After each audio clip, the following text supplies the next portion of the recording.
the Live the Dream Media app, your premier destination and a new level up for digital radio. Over the last 2 years, we've found new ways to ensure your digital radio experience is the best it can possibly be. From live podcasts that spark new perspectives to a 24/7 soundtrack of live music, and even our built-in merch store, we've built a platform that is convenient, high quality, and simple to navigate. But we're only just getting started. Catch all of our shows weekly and join the Live the Dream Media family today and help us change the airwaves forever. Download it for free on the App Store or Play Store today.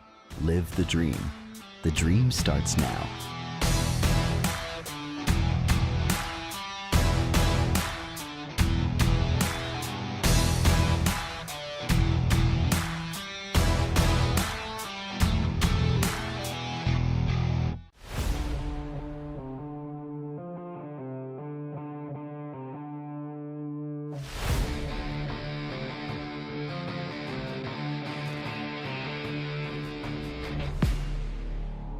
Your favorite radio just got bigger, bolder, and better connected.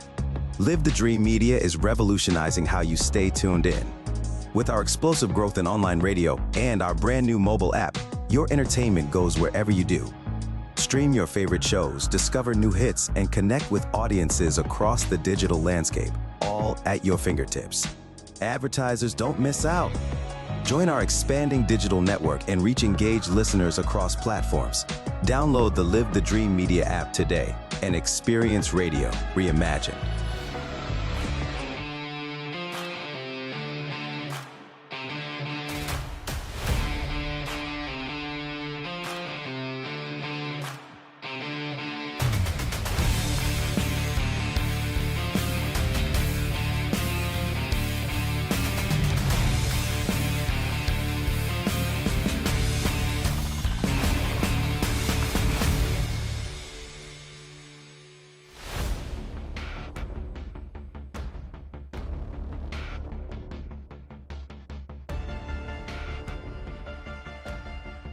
Hey everybody, it's Chris. Hey, it's David Samarano. Hey guys, it's Clint Peak over here. Hi, I'm Blair Lametti Mathias. And I'm Summer Smeaton. Hey, I'm Ron Arenas. And I'm Will Pena. Hey guys, I'm Mike Curry. And I'm Mike Bader. Hi there, I'm Bruce Ash. Hi, Ed Wilkinson here. Hi, this is Bob Elliott.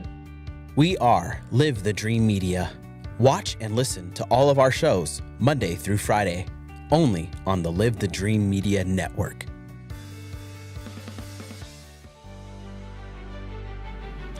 Hey, you found us on your feed. Are you wondering what Live the Dream Media does? I'm going to explain it to you. Let's go. First and foremost, Live the Dream Media. You're listening to Wake Up with Christopher DeSimone on the Live the Dream Media Network, Southern Arizona's premier live talk and online radio.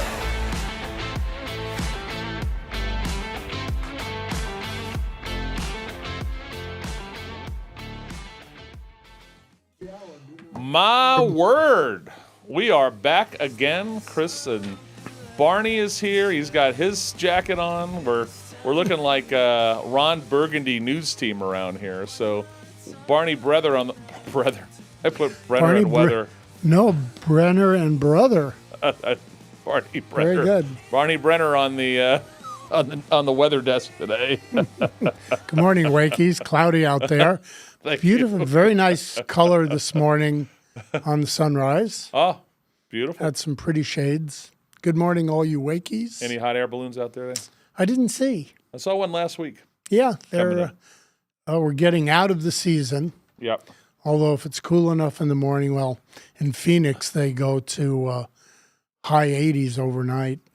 Yeah, I saw a friend of mine lives up in the North Phoenix area, and like up by Cave Creek and I-17. Yeah. And you could be walking around in the morning on a Sunday, and there are, when it's a little cooler, of course, there could be 20 balloons hanging out over your head while you're walking around up there. It's pretty cool. It's an area they call Jomax. That is very true. That is very true. All right. Good morning to John Holden, Keith, Billy, Pat, Cowboy Tilly. Good morning, all you beautiful people out there. Mother Mucker, another gorgeous sunrise to start the day. Keith, rule number one, call stupid. Well, Actually, that was one of the alternate show titles when we first started, but my mom cleaned it up with Wake Up Tucson in those days. Good work, Mom. Good morning to Murph88. Good morning to Catherine. Neil. Half an inch of rain in 45 minutes in the Pomerine yesterday. Jamie, good morning, and then Jim White, good morning.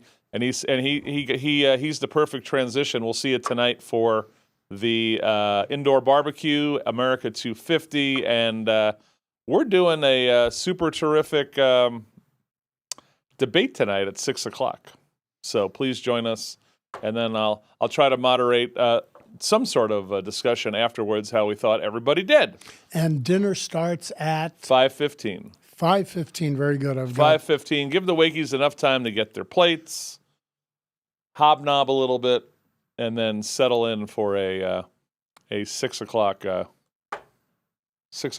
debate. So it's going to be David, Andy, Scott Neely, not related to our other friend, Eastside Matt, and who's going to come out firing on Andy Biggs. Watch Scott Neely tonight. He's off the charts right now. And still taking reservations for dinner? No. Oh. That closed yesterday at noon. You didn't get your tickets? Oh, we got weeks ago, but okay. A friend I'll mention. I had a couple hit me yesterday. Okay. So I'm talking with Clinton Clinton Tammy about figuring that out. So, but don't ask me anymore. There's a couple that asked yesterday, but I can't tell you right now. I'm just telling you it's closed down. It's a deal unless I hear something different that I don't, because they're making enough food for blank, right? Hey. No one wants to sit on 28 pounds extra of coleslaw, mac and cheese, and pulled pork. Oh, well, if you got extra, better get a couple more folk. Well, I know. I don't know what that is. Yep. So, sure. Good morning to our friend Bob Watson. Will I stream the post-debate discussion? Absolutely not. That'll be tomorrow's show. We'll have for that. But it's kind of one of those things where if you want the hot take right after, you should have got a ticket by 12 noon yesterday. So that's where we're at. Dan Shearer is going to join us. He might join us for our 6:30 interview because he was fascinated with the guest, and he's been on the show. Good morning, Big Dave. This is our friend Alejandro Martinez Araiza, head of the National Food and Commerce Union in Mexico. And he wants to talk about replacement tariffs and different things like that in relation to the USMCA trade deal.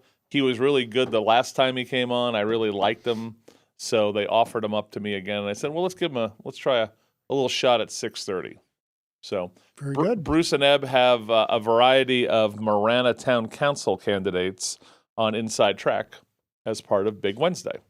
And then tomorrow I sit down with Schweikert, John Post, Chris King, and I feel like there's somebody else at 6:30. It'll come back. Getting political here. Well, 'tis the season, as we like to say. If you missed mine and Bruce's discussion with Andy Biggs, and then more importantly, the spicy Elijah Norton interview yesterday, did you watch that interview? When I should have been watching that interview, you were watching The View. I wish I was digging out soggy dirt from around our water meter. Oh, well, congratulations. Which has another story. Okay. But Elijah was, he's obviously smart, talented guy. Yeah. We can't say he's not smart and talented. But he came off smarmy, zero humility. He got in trouble when I asked him, why did you primary David Schweikert? He got in trouble when I asked him, how would you rate Kimberly Yee's performance? Where before he didn't want to say anything about Schweikert because he said he didn't want to criticize other Republicans, but then he went on to criticize other Republicans. And then after he left, Bruce mentioned a Eddie Munster haircut. But that was Bruce. Well, he's a big-time CEO. They are sometimes lacking in humility. Well, I'm sure that'll work out in a statewide election. We'll see. But, he's definitely qualified. Oh, yeah, absolutely. Well, we all have a lot to learn. Well, and the other part of it is, right, there's weird parallels to the AG race, right? So him and Warren Peterson are kind of in the same camp, right? And then over here, I got Catherine Haley that he said has no experience, right? And not as much as he does. And I'm not going to argue with that per se. Mm-hmm. But what happens is he's saying she has no experience, and I have Rodney on the other side saying that Warren Peterson has no experience. The weird parallels, but on opposite sides of the Republican divide, are very interesting. And again, our discussion yesterday about this statute about you're supposed to be an attorney for 5 years before you become the Attorney General of Arizona. The idea that question hasn't even been answered is really amazing. And if you're Chris Mays, you're praying for Warren Peterson to win in the primary. Targetable. Well, and then if now you will now be able to, you could actually sue and say, well, even if he won, he can't be the Attorney General. What happens then? I show you would do it before November. Well, sue him. What happens if you kick him off the ballot? Well, sadly, that'll That's depend. Interesting. Could you kick him off the ballot? Or you say, look, you could win, but he actually won't be the Attorney General in January. Would that happen? Well, we need to think like Democrats and figure out what they would do in the same situation, because they would likely get away with it. Yes. So. Let's see. Here's some stories for today. FBI disrupts an explosive drone plot targeting the White House UFC event. Drone and sniper. We had that going for us. Then they had the counter-programming that the Democrats did with Julia Roberts and Bette Midler.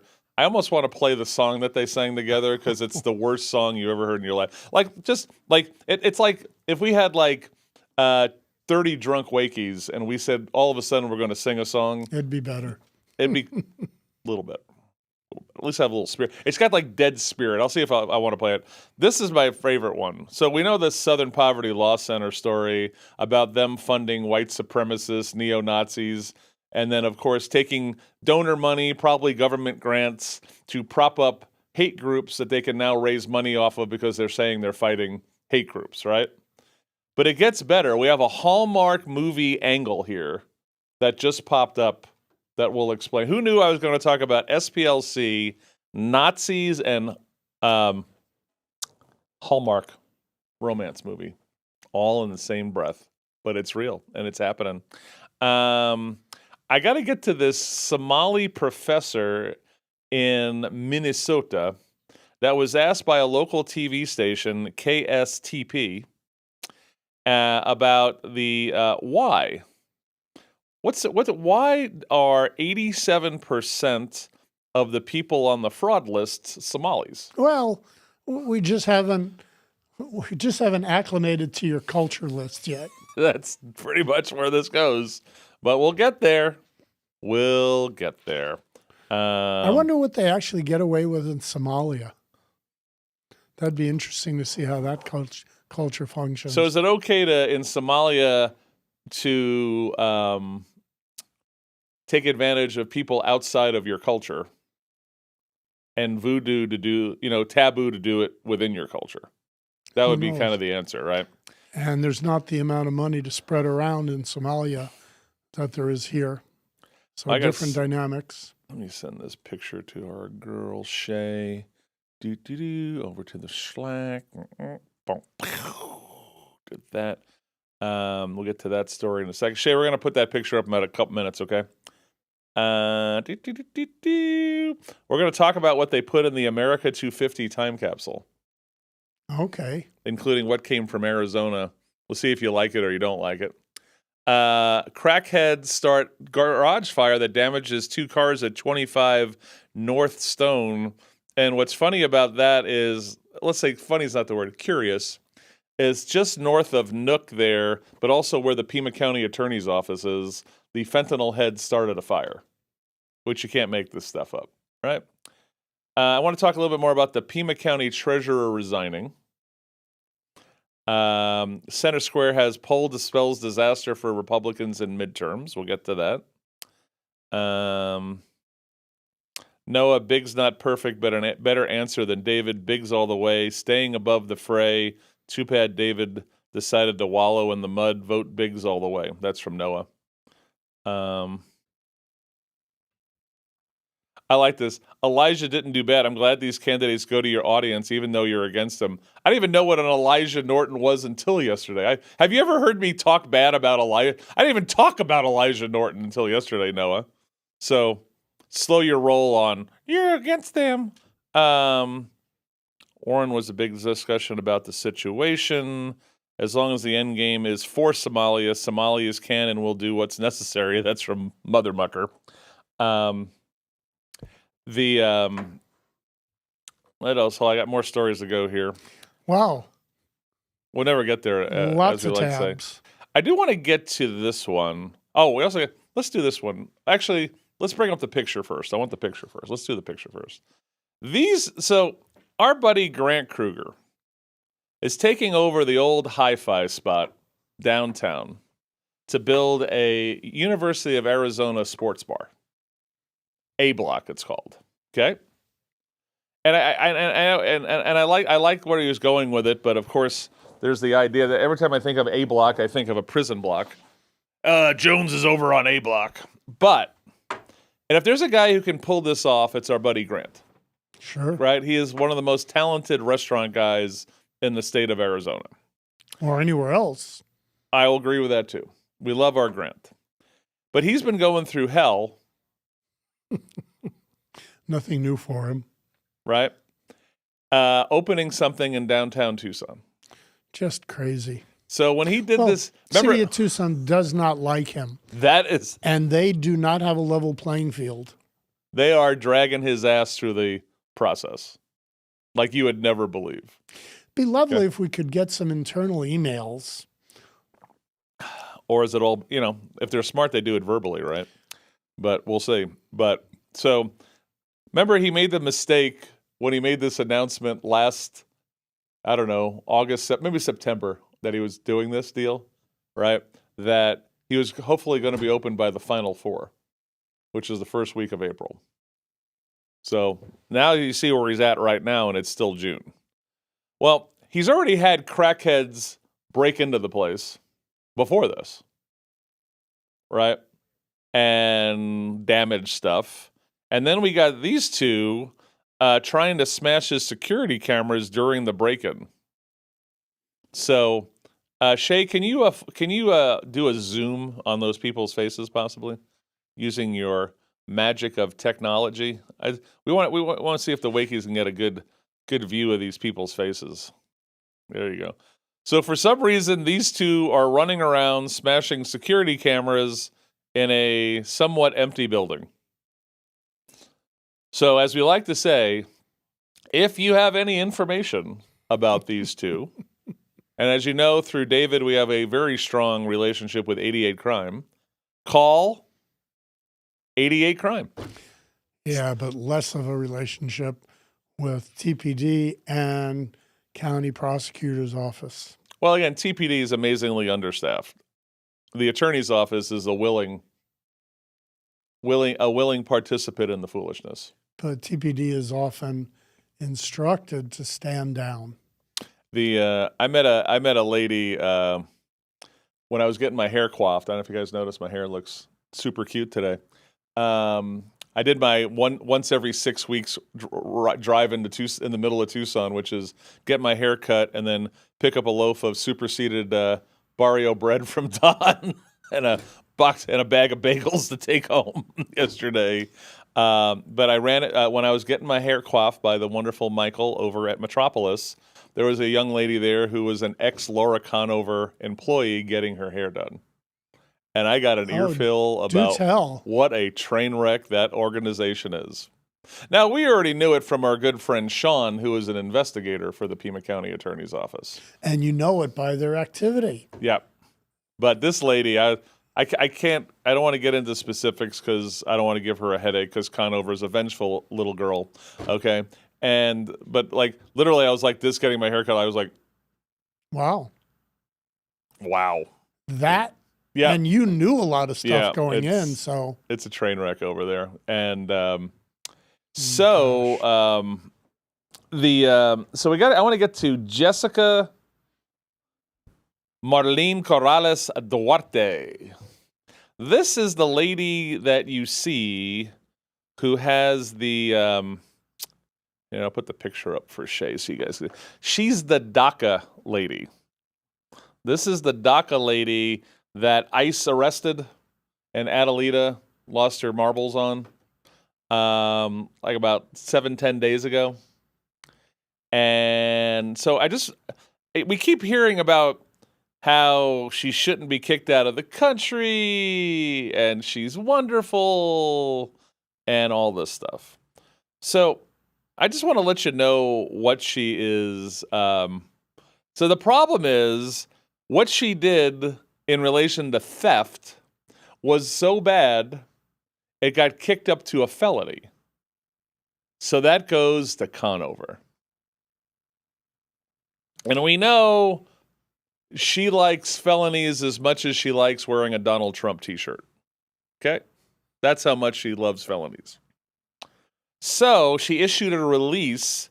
She's working on a plea deal. Whereby she can stay in the country. Well, that's the other thing. Her plea deal, I don't know if that affects on the federal law side of this. But I didn't know what this lady did. So the Michael Cooper, power forward, LA Lakers, who now works for KOLD. He had the long white socks. Coops, I was reading it this morning, so I just want to let everyone know what this young lady did to get a little bit of hot water, as we like to say. And you'll forgive me. Yes, Barney Brenner. But if I can just play a little semantics here, this is no lady. We have men and women, ladies and gentlemen have to reach a higher standard. And this lady doesn't reach any kind of high standard. You just said lady yourself. You just broke your own rule. Oh. Nice going, buddy. Put me in the punishment room. Let's see. Keith loves Somalia. City of Tucson bureaucracy is a level of hell Dante never imagined. True. That is a good line. It's a book to US. Oh, I'm not going to. Now, let's get to this. What this lady did. Sorry, this woman did. A theft over $5,000 of a high volume. This is Laura's words, of a high volume of brand name perfumes and makeup over several days, coupled with a taped confession. Although the amount is higher than most of our organized retail theft cases, generally speaking, a person with no criminal history would and should be afforded an opportunity to enter diversion. And they're such small items. Correct. So last August, she went into the Ulta store in Tucson. They don't say what location. In August of 2025, and over a few days, stole $5,500 worth of perfumes and stuff. This is what our friend Judy was, and Judy is a lovely lady in her 70s. She confronted the people stealing the makeup at the First and River store, who were just filling their duffel bags, probably stolen duffel bags with stolen goods, right? And of course, it's high price, small kind of thing. Now, 3 counts of shoplifting, theft of under $25,000. So here's the funny thing: Laura says at least $5,500, but it's under $25,000. So now Chris is going to go. It's somewhere between $5,500 and $25,000 worth of makeup.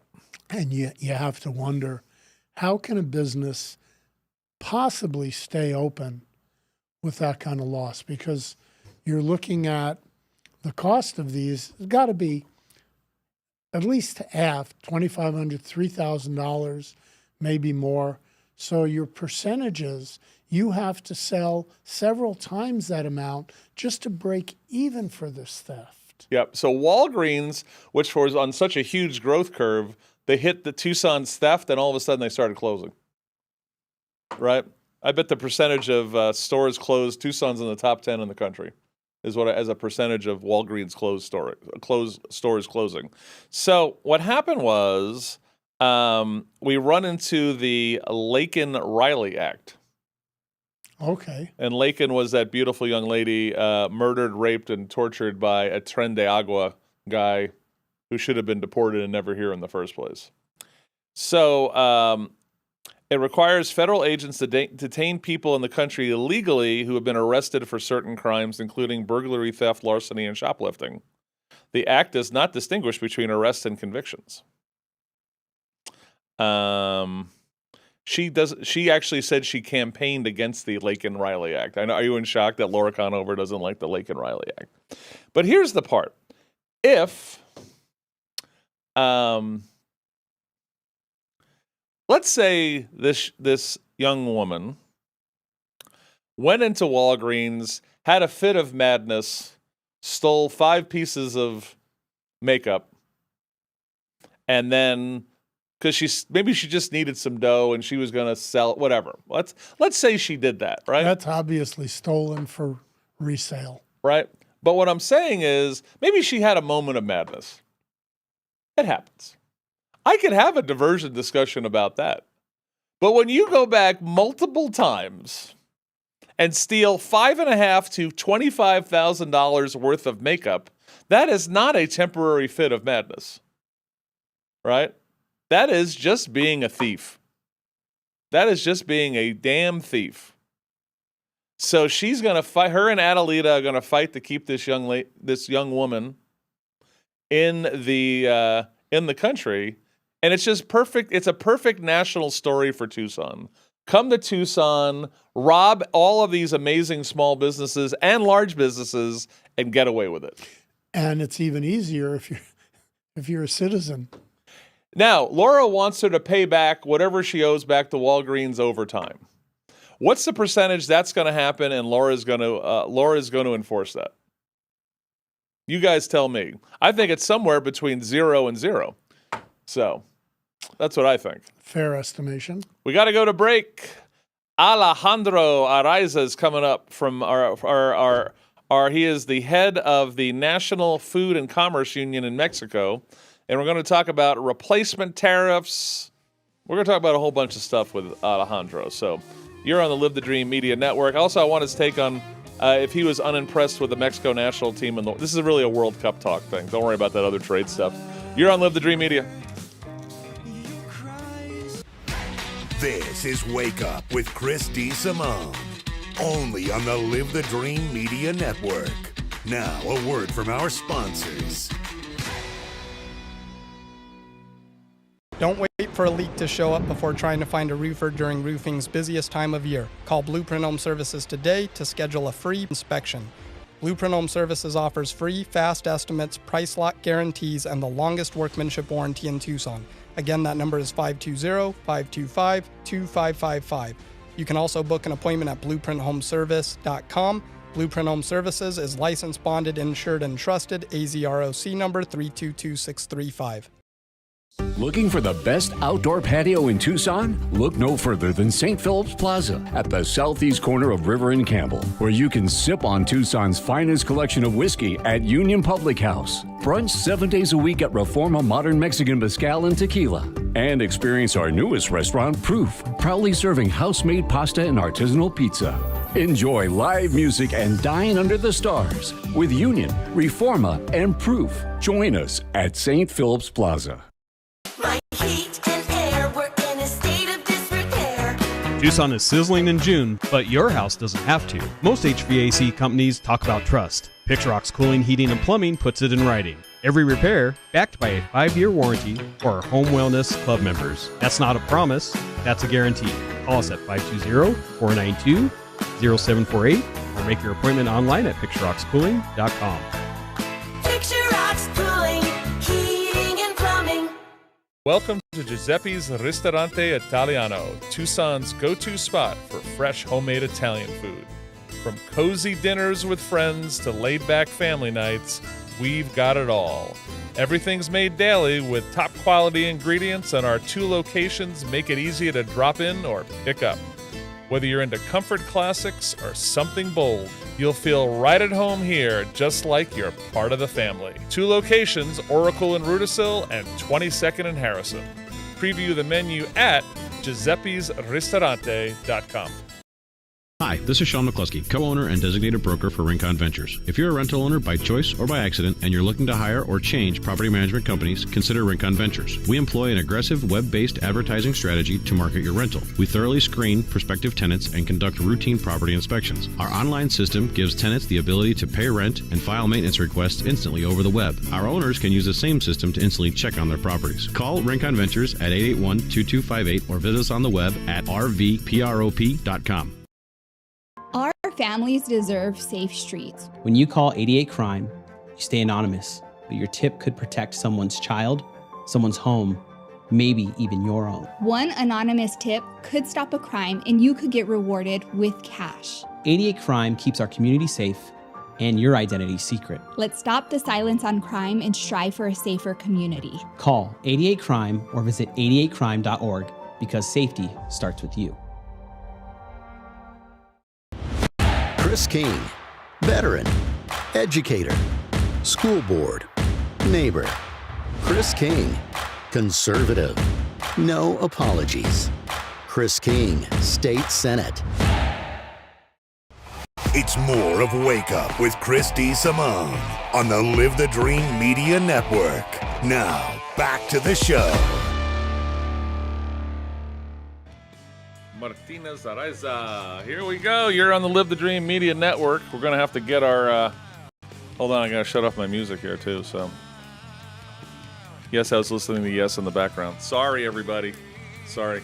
We're playing great music from our friends from Tucson Loves Music. If you missed my interview with the Already Broken guys last Friday, the father-son crew, they were pretty... First person I made strip off their shirt and show me their killer tattoos on their chest. Just want everyone to know that. So, yeah, and again, I got another text. There's no more ticket sales for the party tonight, so sorry, we love you. Now, let's get our headphones on. Let's go to our friend Alejandro Martinez Araiza from Snack. Snack. What's Snack stand for, buddy? I know I have National Food and Commerce Union, but give me the Snack. Yes. Nice to see you again, Chris. Nice to Thank you see for you. having me. SNAC means Sindicato Nacional Alimenticio y del Comercio. That's the acronym. Love it. Now, let's get to real talk before we get to tariffs. What's your review of Mexico's first game in the World Cup? What do you think? Well, it was very disappointing, I must confess. Me too. It was ironically the first game we won after 7 World Cups where everybody was really mad and sad after the game. Yeah, it's crazy. It's crazy. I was at the stadium, fortunately, and everyone was really pissed off. And I'm sorry for the wording. That's okay. Really disappointed after the game. Well, if you guys, I'm a soccer nut, so I can have this discussion with you.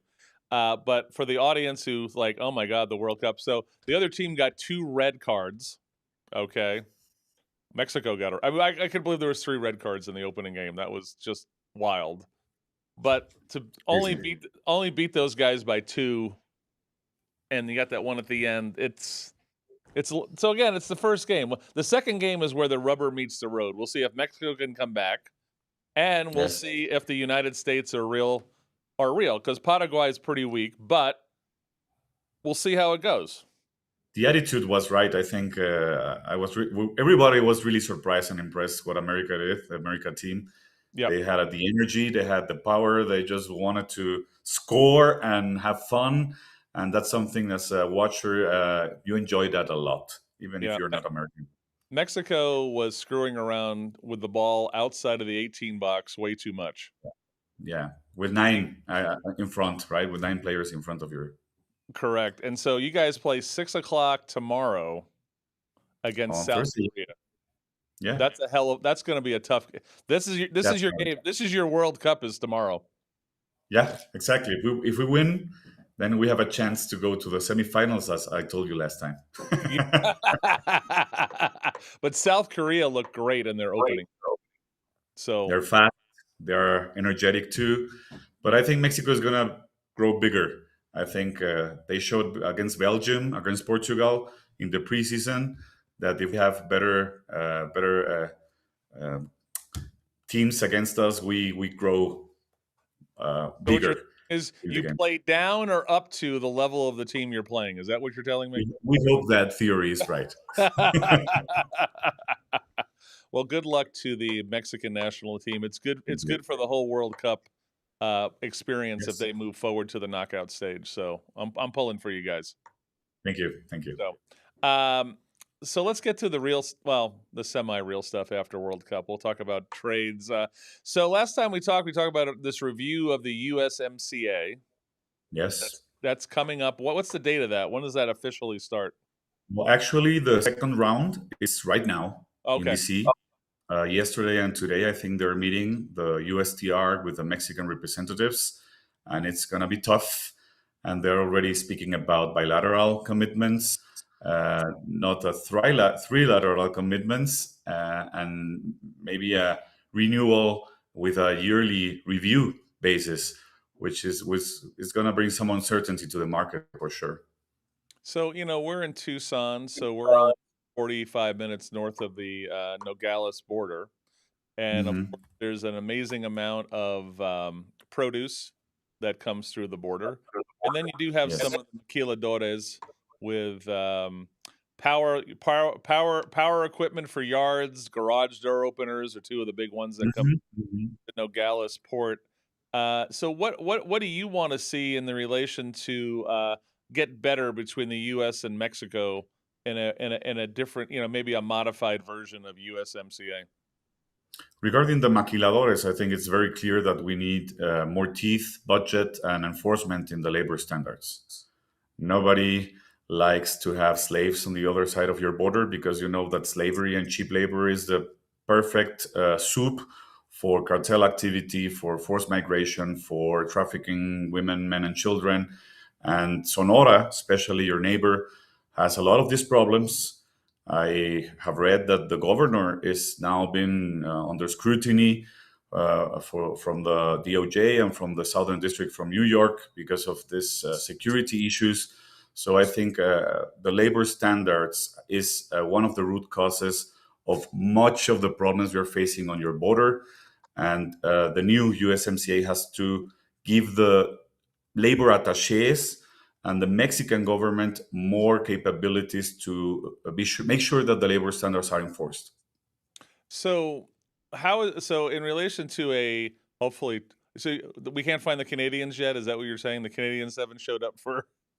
No, the Canadians are now playing footsie with China, so let them do that and let the big boys talk to each other, right? So what about the governance in Mexico and the various states? What has happened over the last 20 years that all of a sudden we're in a slave labor situation with maquila, or some sort of slave labor situation with the maquilas? Well, I think it's a consequence of the NAFTA 1.0, the treaty from the 90s, which many said brought success and richness to our country because we became your backyard of manufacturing or a manufacturing machinery. 40 years later, you can be the witness if it worked out good or not for Mexico. China did something similar in the 90s. They enslaved their own people. They let a lot of people die. So they have cheap labor and cheap goods. But China grew 8% yearly and became a super powerhouse during the 90s and the 2000s. Mexico stayed poor, went just down the drain with the social fabric. Families got the integrated. Men migrated from the Bajío zone, from Guadalajara, Jalisco, Michoacán, Zacatecas, all this part of the cartel activity belt down there with the avocado industry, with the citrus industry, with the berries industry. And it became your problem. And the cartels became super hyper rich and powerful because people realized that working for the cartel was more profitable and you could be supporting your family with that activity. So I don't know.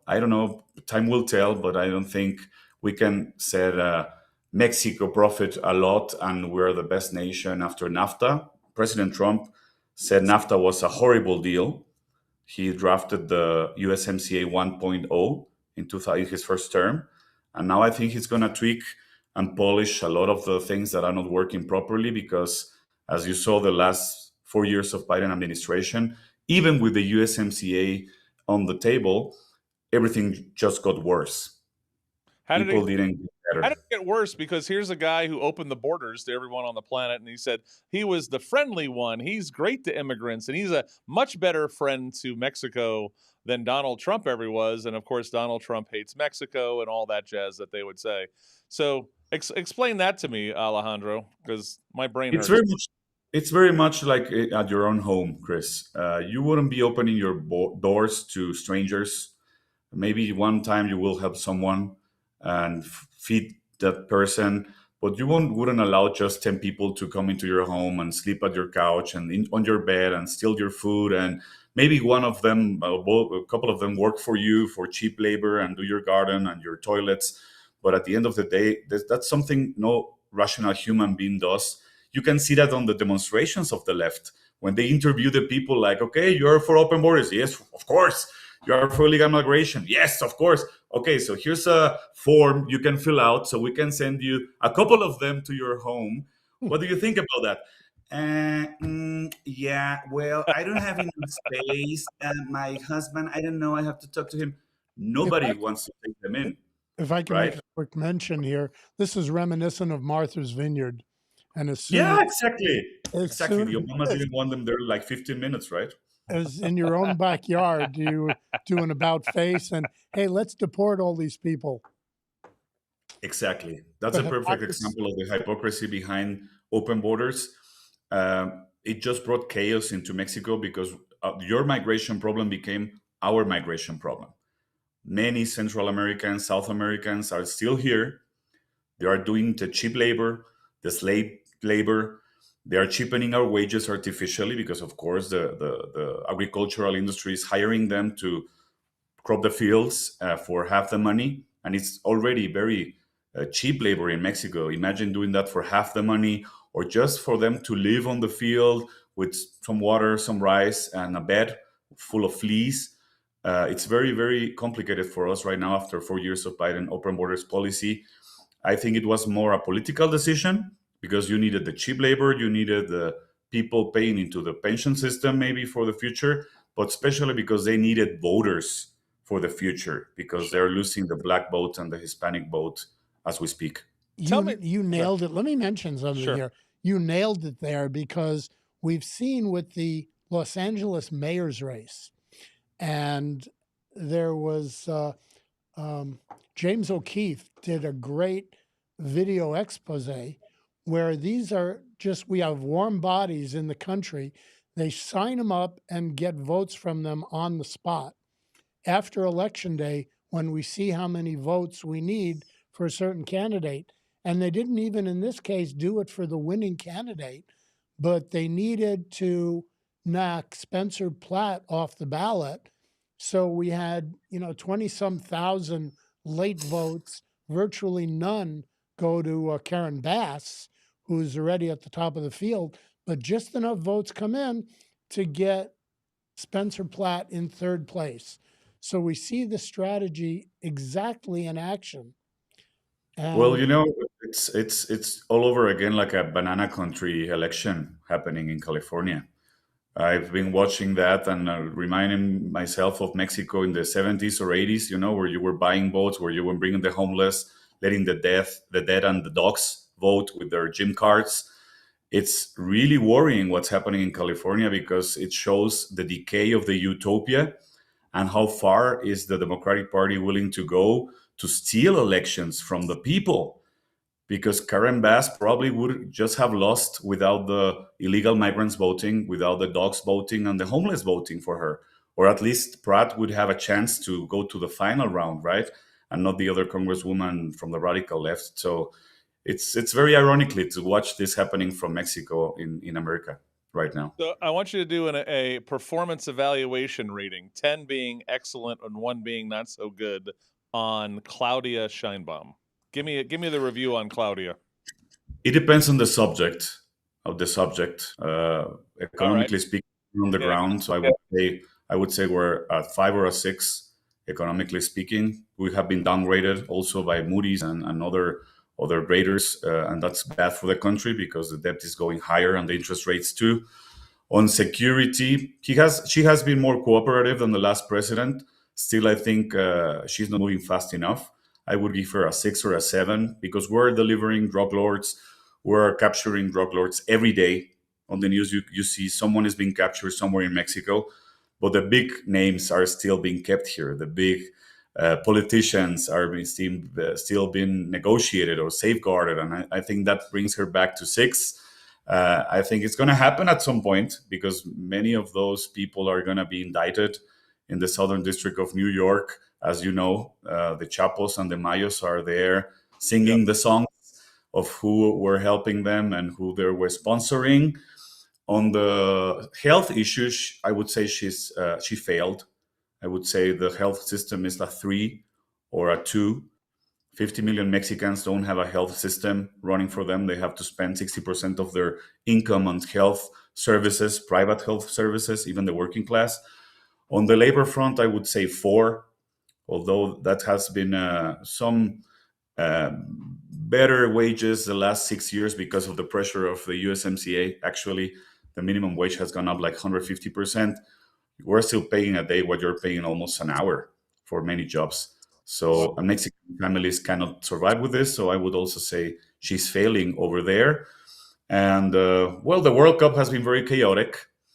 Speaking about tourism, we expected more chaos, to be honest. So I would give her a 6 or a 7 if the next games are in order and we don't have teachers' unions burning buildings or stoning cars to the stadium. So tourism, I used to do tours into in the Sonora over the years ago, and I always knew that Americans were willing to go to Mexico based on the news cycle, right? Depending on, was there a shooting, were the cartels hanging people in Caborca, those kind of fun details. And so what's the news cycle? We saw all that chaos from the cartels several months ago running around controlling these towns. So what's tourism levels in Mexico look like lately? Are they down? Are they up? They're down. Outside of the They're World Cup. down. Yeah, outside of the World Cup, they're down. You can see it on the Mayan Riviera, the area around Cancun, Tulum, Playa del Carmen. It went down like 60% because of of the organized crime. Of prices were so exaggerated. You could go to Monaco before going to Tulum. Wow. So you can see a lot of beaches are being emptied right now.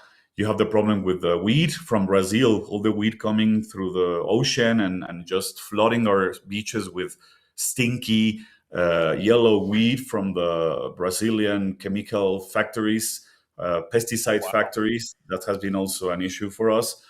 And of course, all the insecurity in states like Sonora, Sinaloa, Baja California has had an impact in tourism a lot. I mean, we're worried about the feces coming up from Tijuana to Coronado Island in San Diego. You guys are getting chemical weeds from Brazil, for God's sakes. Yeah, tons and tons of those. Every country has their levels of corruption, but Mexico's kind of famous for different levels of institutional corruption from high to low. And so one of our friends, Dr. Neil, in the live chat wants to know, how's the government? Is there any improvement in the institutional corruption in Mexico over the last few years, or same stuff, different day? I think it's worse right now. Oh boy. The last president had a saying, "Screw the institutions," during his campaign. That was like a slogan, which was very appealing for his affiliates and his fans.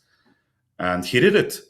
He destroyed a lot of the institutions that we built on the 90s and 2000s and brought him to the power democratically, ironically speaking. So the electoral tribunal, the electoral institutes, the autonomous institutions that were auditing the government, the transparency institution that we as the people could ask what's happening with his income, with his properties and everything around politicians and institutions, all of that is gone. They capture the judicial system. That's something that President Trump has been worrying a lot about on American companies and Mexican companies, because the election of the judges of the Supreme Court and the judicial system was vote by vote, democratically election by the people. Like the regular people voted for the ministers of the Supreme Court. The participation was like 10% from the whole country. So that's awful. And they gave these people, like, we name them accordions. Like when you cheat at school and you write down the names very small and then you put them out on the exam. They gave the voters this kind of papers with the names of the people that should be on those ballots winning for the judicial system. So it was a rigged election. Some of the judges have been questioned because of their ties to the cartels or to organized crime, because they are the cousins, the friends, the daughters from known suspicious criminals in many states. And there was a letter, I think, from the top 5 American companies. Apple was one of them, insisting the Mexican government for transparency in the judicial elections, because as an investor, of course, if you know the judges are rigged or are in bed with the organized crime or are part of the government's party, you don't really have neutrality in any case. So that's going to be addressed for sure in the USMCA review. So, for us in Tucson, the closest place that has a really big American presence is Hermosillo, where Ford Motor Cars and I forgot other General Motor. I forgot who else is there. I think even Rolls doing stuff on the west side, on the Pacific coast. But anyway, there's some real American presence in some of these cities. And so if something happens where you have to go adjudicate something and you have popularly voted in judges on a 10% vote turnout, that's a nightmare. It's trouble, right? It brings more uncertainty to the equation. And yesterday, our president, it's what she tries to fix the mess that the last president did. But it's so big and the party is so much into the mess that she has to jungle between the lesser evils. She has demons and scorpions all around her and huge problems all around her. I tell myself I wouldn't like to be on her position right now, to be honest. But she opened a new window for investors yesterday, where you can start your company or your investment and have an answer in 30 days. All the coordination between the secretaries are going to happen in one window.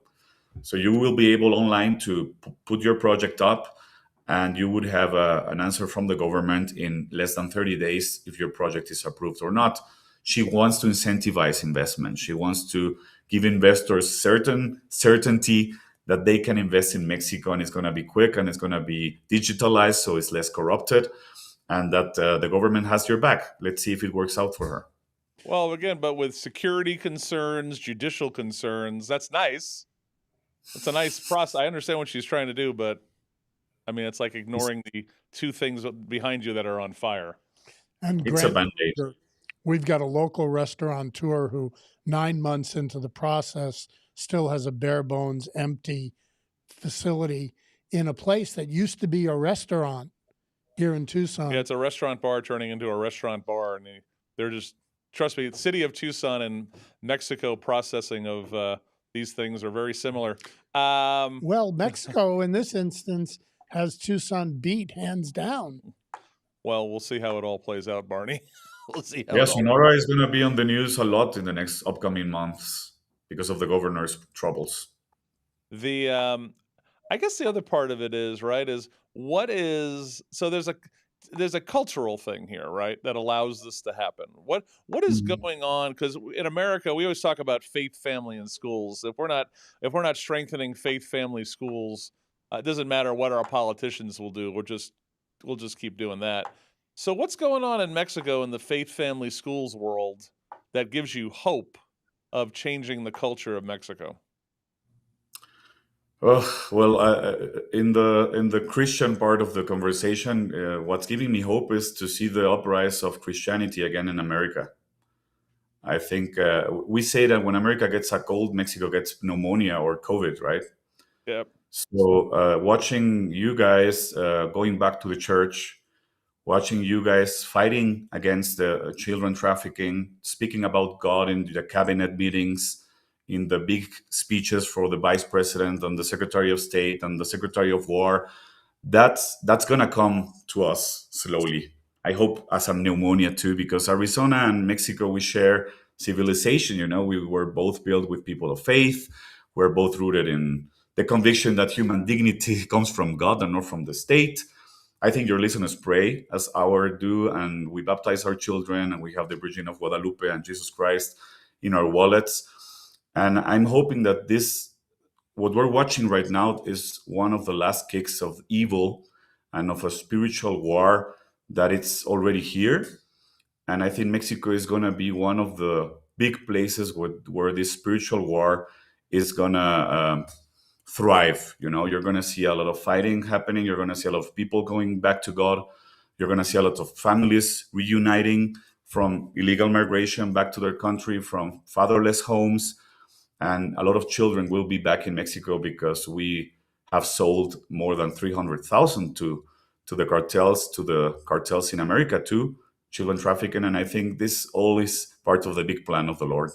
Well, again, I acknowledge the uptick of Christianity going on and people going back. I see it in the church. Easter vigils were rocking with people going through the process this last Easter, which was great. But the American Catholic Church in leadership is a train wreck, right? They got paid to perpetrate the border crisis, right? They got paid to send kids into, they didn't even, I guess they don't know it, but sending them all over the country to end up in slavery, basically, right?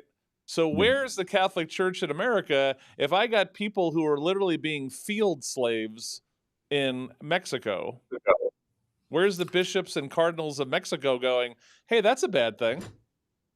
Yeah, well, I'm not a fan of separating state from church. I must confess. I think that was one of the big mistakes of the past, because the church and God and the bishops, when they were important in the political life of our countries, these things didn't happen. We had more values into our laws. Society was more pressuring itself to behave better. And what you have just described wouldn't even be possible. These NGOs, these guys as Catholic missions, and are really just left activists, human traffickers profiting of poverty, despair, and hunger from North, South, and Central Americans. And I think if we don't bring back the power of at least the Pope should be saying better things, because he's an American. He knows very well Latin America because he was in Peru a lot of years, and he should be taking care of these corrupted NGOs and these bishops helping the cartels and the human trafficking chains and sanctioning them and finishing them. They can do that again anymore.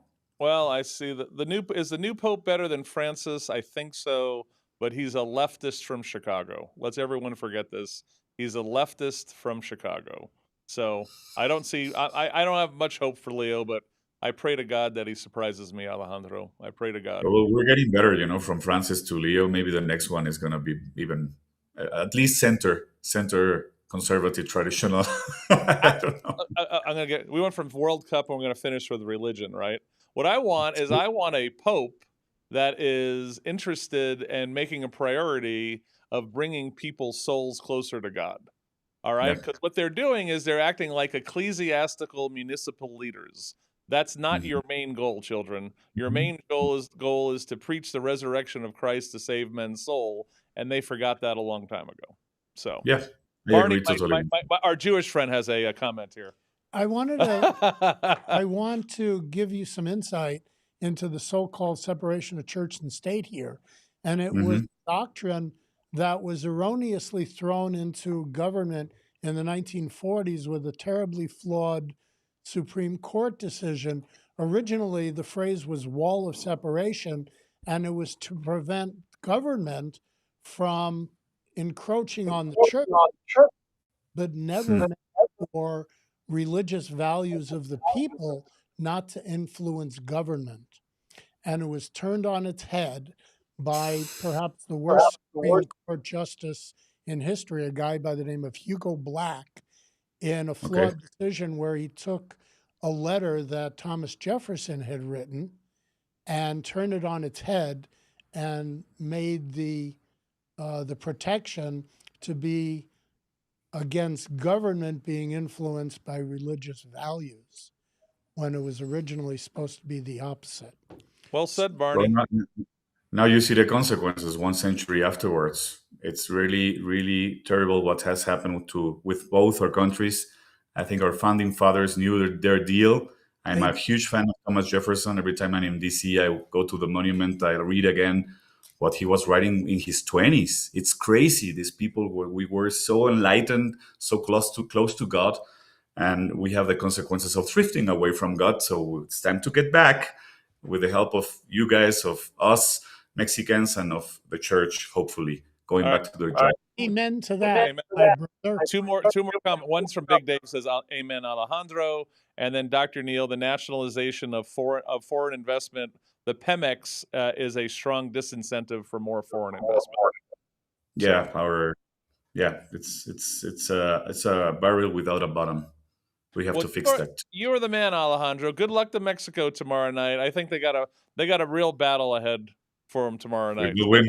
And the Americans do on Friday. Australia played way better than I thought over the weekend. So yes, there have been some surprises, right? So, and of Between course, 40 teams. And then Cape Verde shutting down. Yeah, what about that? Standing up against Spain. You never know, the underdog. We can win. We can win. Amen. All right, my friend. Thanks for a great conversation. Thank you very much. Ciao, ciao. Alejandro, good job. All right, we're gonna go from one super interview to another. Great Dan Shearer is outside. He's roasting in the sun. And that was a spectacular conversation. Right, like when I was telling you about him, I loved him the first time, and I had a chance to bring him back, and I said, "Come on, let's do it." And you got to love him even more. I didn't ask him with the way he talks. Why hasn't the government or the cartels killed him or beat him up yet? That's what I want to know. Well, you wonder about politicians, businessmen, NGO people throughout Mexico, and they're all vulnerable. So Claudia Sheinbaum must be towing the line adequately because there's nobody in Mexico that they couldn't touch. On that note, we're going to go to break, get some more Al Gusto coffee, bring in Dan Shearer, and we'll get going. We got lots of stuff to catch up with the great Dan Shearer. See you in a bit. This is Wake Up with Chris DeSimone, only on the Live the Dream Media Network. Now, a word from our sponsors. From the fields of wheat and cotton to the heart of our community, Marana was built on hard work and family values. John Post has farmed this land for years, built businesses, and served this community for decades.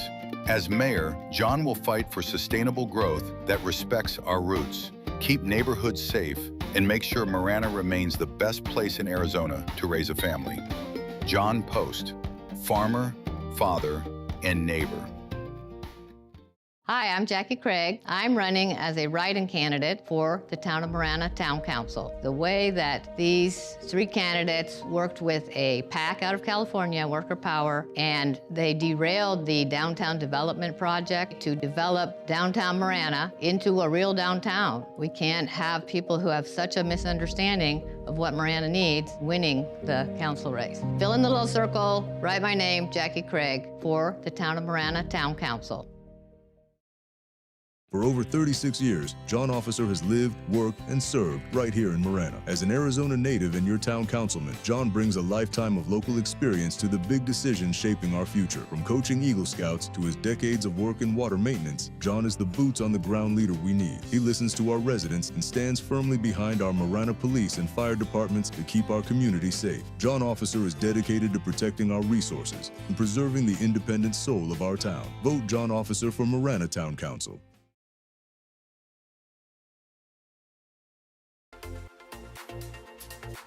In Marana, community isn't just where we live, it's who we are. And at the heart of it all is the Marana Chamber of Commerce. We are building a thriving community through connected business leadership. We start the month bright and early with Marana Mornings, sparking real conversations and connections. We celebrate growing networks at our 4th Tuesday Mixers, hosted in exciting spaces. We unite visionaries and leaders at Impact Marana, driving meaningful progress together.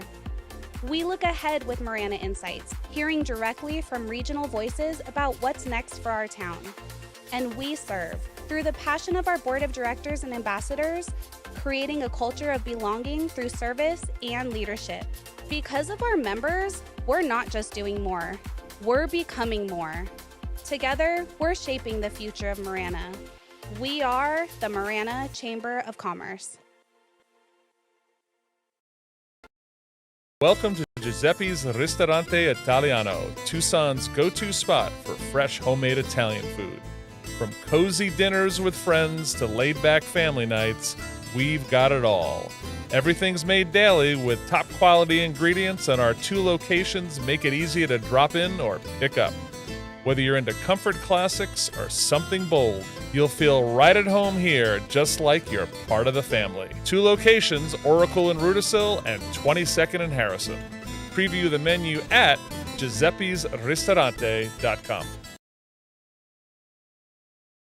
Hi, this is Sean McCluskey, co-owner and designated broker for Rincon Ventures. If you're a rental owner by choice or by accident and you're looking to hire or change property management companies, consider Rincon Ventures. We employ an aggressive web-based advertising strategy to market your rental. We thoroughly screen prospective tenants and conduct routine property inspections. Our online system gives tenants the ability to pay rent and file maintenance requests instantly over the web. Our owners can use the same system to instantly check on their properties. Call Rincon Ventures at 881-2258 or visit us on the web at rvprop.com.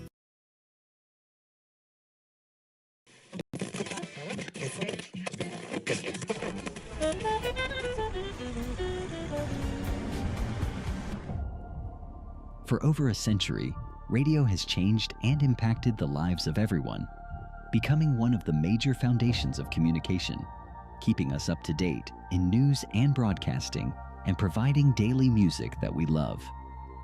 Radio evolves more as the years progress and time moves forward, and it is only becoming better. Live the Dream Media is proud to be part of that history, stepping into the evolution of online radio to make it more advanced than ever before. Introducing the Live the Dream Media app, your #1 online radio experience. Catch your favorite music 24/7 and tune into live podcasts, or catch up on your own time with our on-demand library. And you can also check out our integrated merch store built right into the app. No matter where you travel in the world, the dream stays with you. You can be anywhere on the planet and stay connected. Download the Live the Dream Media app for free today on the Apple App Store and Google Play, and experience radio reimagined. My name is Terry Murphy, and I am running for Marana Town Council. I have lived in Marana for 31 years. I love our community, and I would like to see more ballparks, an equestrian center. I would love to see kids have an opportunity to fish and boat with their families. I think growth is extremely important, and I think that with proper infrastructure and proper layout and proper design, that we can create a community that everybody wants to live in. I am asking for your vote, Terry Murphy, for Marana Town Council. At Lehman Academy of Excellence, we believe a classical education opens the door to opportunity for every child. Our tuition-free K-8 charter schools provides a rigorous academic foundation. Our scholars build knowledge, strong character, and lasting values through a time-tested model rooted in history, literature, and thoughtful learning. Lehman Academy proudly supports military families, with Purple Star designated campuses recognizing that commitment. Now enrolling at a school near you. Learn more at lehmanacademy.com. You're listening to Wake Up with Christopher DeSimone on the Live the Dream Media Network, Southern Arizona's premier live talk and online radio.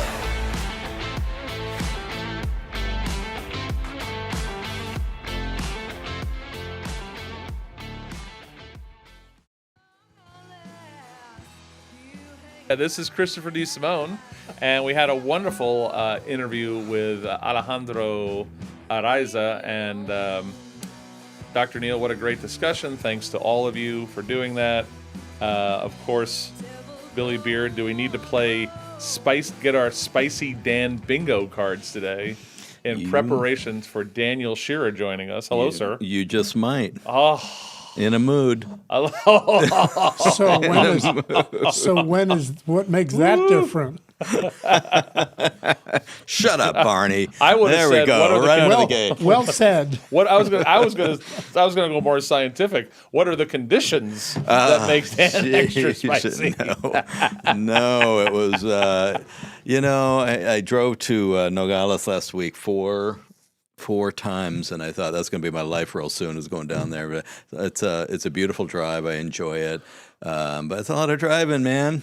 But I'm getting a lot done on the drive. Well, better than the drive to Phoenix. Oh man, I can't even imagine that. What are you doing during the drive to get a lot done? I got a rule. The rule is that puro español on going down, just to practice. And I found a couple of Spanish radio stations that they speak at my speed, not level, but speed. Right. So if you talk slow enough, I can catch a lot. And so Hola, bienvenidos a Dan Shearer Radio. No, this is really like real broadcasts. I'm listening to news and sports and whatever. I will say it helps if you read it in English first, and then you kind of know what the subject is going into it. So I do nothing but Spanish on the way down, and then on the way back, it's kind of decompression time. So it's just whatever. Listening to Captain and Tennille. Muskrat Love. I'm the one who liked the song. Okay.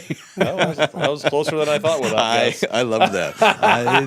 Love will keep us together, except they did divorce. That was always the weird thing. It's like, wait a minute, love didn't keep you together. I want some sort of video of the guy who made the muskrat sounds during the song. That's what I want. So. Well, also been this week going down memory lane, because we're putting together a special section, of course, for the word I can't pronounce, but it's when you celebrate 250 years of something. Yes, it's the sesquicentennial. Yeah, that one. Sesquicentennial. Exactly. Like I was trying to say King Mahea last week, and I almost broke my brain. So I was thinking back. You're still working on it. Damn it. Thinking back to 1976, and I was 12 going on 13 that summer, and I was remembering all of the bicentennial events, and I was actually involved in several. Freedom Train came through here, if you remember that. This is a train that went through the lower 48, and it had about 500 exhibits, all Americana, and I remember the Constitution. I remember the rocking chair that Lincoln was in when he was shot, Dorothy's dress from The Wizard of Oz, things like that. It was like kind of like a mini Smithsonian, and that came through Phoenix, so I went to that.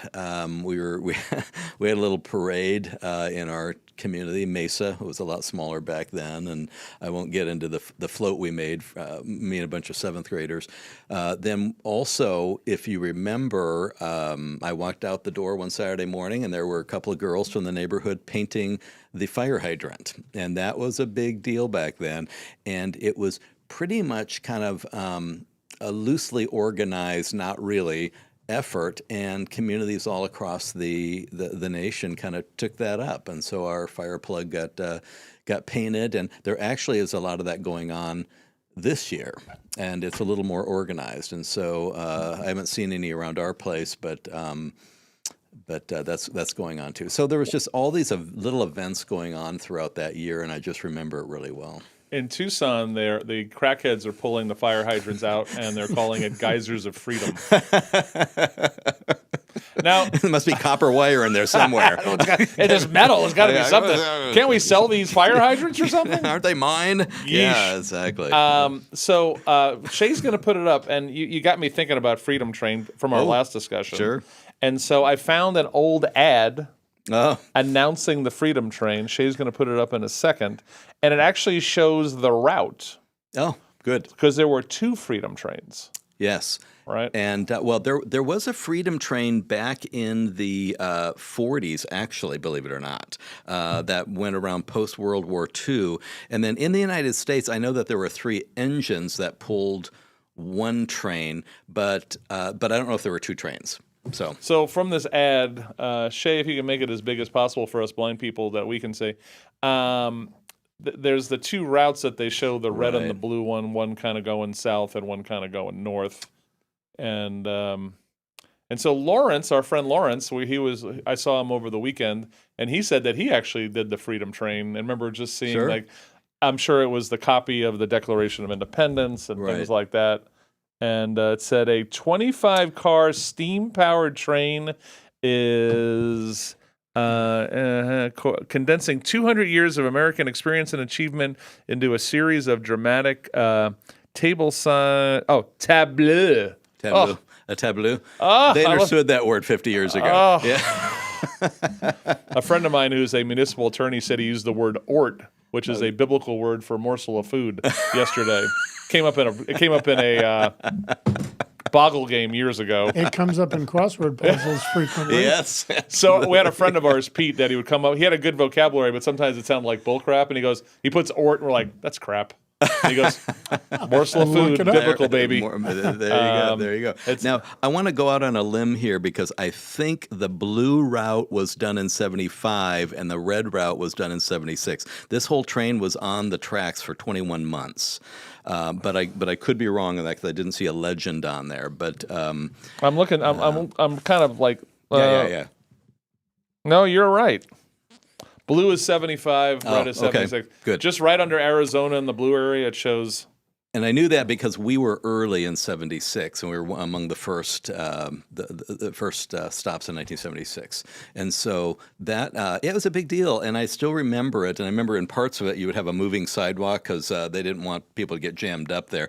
Over 7 million people actually set foot on that train. Oh, wow. And then, but what I remember is that those where the train didn't stop, but it came through, they would line the tracks and they were cheering it on and everything.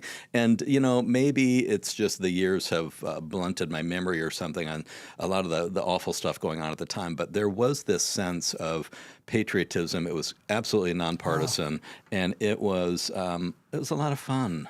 I just remember being a lot of fun, man. Politics. We can't get a concert together that the Democrats and Republicans can agree on. For God's sake, I tell you, is that That something was else? 50 years of less undermining than we're going through today. I tell you, it sadly. was. Yeah. Anyway, it was Yuri nice. Bespinoff and social echo chambers on your social media. This is where we're at. It was, it was nice to be 12 that year. Yeah, it was nice to be 12. So that's Billy Beard. Sorry, not only Yuri, but that's kind of out of the 45 Soviet goals of undermining. Absolutely. Yuri just explains how it happens. I know, but I like you like say throwing Yuri's Yuri name. at me. Thank you. I understand. Have at it. Someone's trying to promote Yuri, for God's sake. So, Bill said the Freedom Train was in Tucson for about a month, parked next to the old Carlos Murphy's, which is the one right off the highway there on the south side of Congress. Is that right? By the rail, the old railroad. El Paso and Southwestern train station. There actually was an effort old to get it depot. going this year, and it just didn't work. There's Didn't work. There's We'll leave it something at that. going on this year along the same lines being promoted by Prager University. And they've got some Freedom 250 trucks or America 250 trucks going around the country, which is a full-size tractor-trailer rig, red, white, and blue. Mm-hmm. And if you go to PragerU.com, you can get a glimpse of it. Sadly or intelligently, they're not making a stop in Tucson. Well, all they would get were protests. There's a place who needs it. It's Tucson. Yes. Come on. 101. It would be PragerU. It would be just a mob, a disaster mob scene. Oh, that's interesting. That would be my thought. It would be protested? Is that what you're suggesting? Off the charts. But it's freedom. What's to protest? So what I'm hearing is the cleanup. I think that you'll still have all the debaters today, but there's a PBS debate tomorrow that Andy Biggs is not showing up for. Oh, okay. So clean elections tonight, but PBS. Why would they do both? Which is so stupid. Yeah. But anyway, PBS. He's not showing up for the PBS because Scott Neely, who's in this, actually messaged me and said Andy's not showing up, but he did use the word tomorrow. So Andy will be there tonight, but for some reason not showing up to the PBS one. Okay, sounds good. So But all right, Dan, what's on the bingo card? Let's go. What do you got? What's on the top of your brain right now? Let's start with what's bothering Dan first. You know, what's bothering Dan right now, you don't have enough time, is moving bodies out of graves. Now, everyone remembers Poltergeist. Do you remember that movie? That movie hit me right at the right time. It was scary. Yes. But I was also like 11 or 12 when I saw it. They didn't move the bodies. Exactly. That was...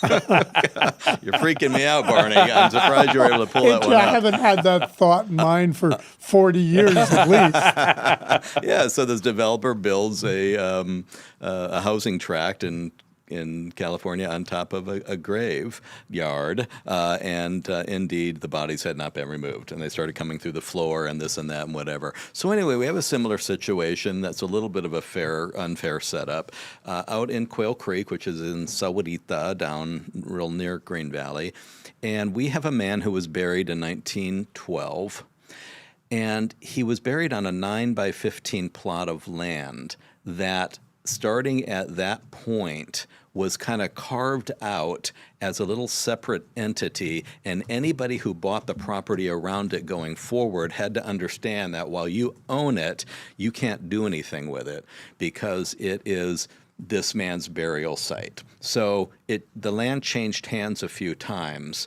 and now we have Quail Creek wanting to put houses and or a golf course there. And so what happened was, you know those little public notices in the back of the paper that nobody reads? You should read those, because there was a public notice put in because by law they want to remove the body. And after a certain period, when there's no family, you can do that. Sure. And it does happen on occasion. And so they put in this little public notice because that's required. And this is the classic in the back of the Daily Territorial. Exactly, and we caught it. And so we started making phone calls. Holly, do you have a reporter looking through the Daily Territorial? We have this one actually was in our paper. And so... I was going to give you kudos. Yeah. Well, it's we own the Territorial, by the way. And so all of these, by the way, are also online, these public notices. And you find some various things in there, people trying to settle estates or looking for people, or, if this estate owes you any money, you have, a month to answer. Is the Daily Territorial only alive because of public notices financially? That's what it is. Okay. Yeah. It's, yeah. A lot of newspapers. I've always wondered that. By the way, a lot of newspapers are alive only because of public notices. Seriously. So we caught this one, and they basically said, are there any relatives from his line alive? And so we got our historical society involved. They quickly became the hysterical society because they were on this big time. And they managed to track down a man who we spoke to out on the East Coast, but he was from the lineage of the wife, and that doesn't count. So we published our story saying, hey, this is what's going on, and if you know anybody who might be related to this man who died over 100 years ago, come forward. 3 people have. And so we are talking to one of them today, and here's the deal. They have a choice as to whether to Can we just build around them? Yeah, that's probably what's going to end up happening. If they say, we want to keep this here, and it has a low wall around it and everything, we want to keep this, his body there, end of discussion, because it was always in the deed of the land that you couldn't remove the body, you couldn't do anything with that land as long as there was a body there. If the body is taken out, it reverts to the current owner, which would be the developer, Quail Creek, which is fine. That all makes sense. So we'll see what their decision is and what direction this goes. But the family, if they can prove lineage, will call the shot on this. And I think it surprises some people that you can remove bodies. But like I said, there are some very specific rules. And by the way, if no one had come forward and said, yeah, that's our relative, here's what would have happened is that the Arizona State Museum then gets involved, and they would be in charge of disposing of the body. or the remains, let's just call it that. And they would do it, We don't sensitively. even have like a Potter's Field grave you can move them to?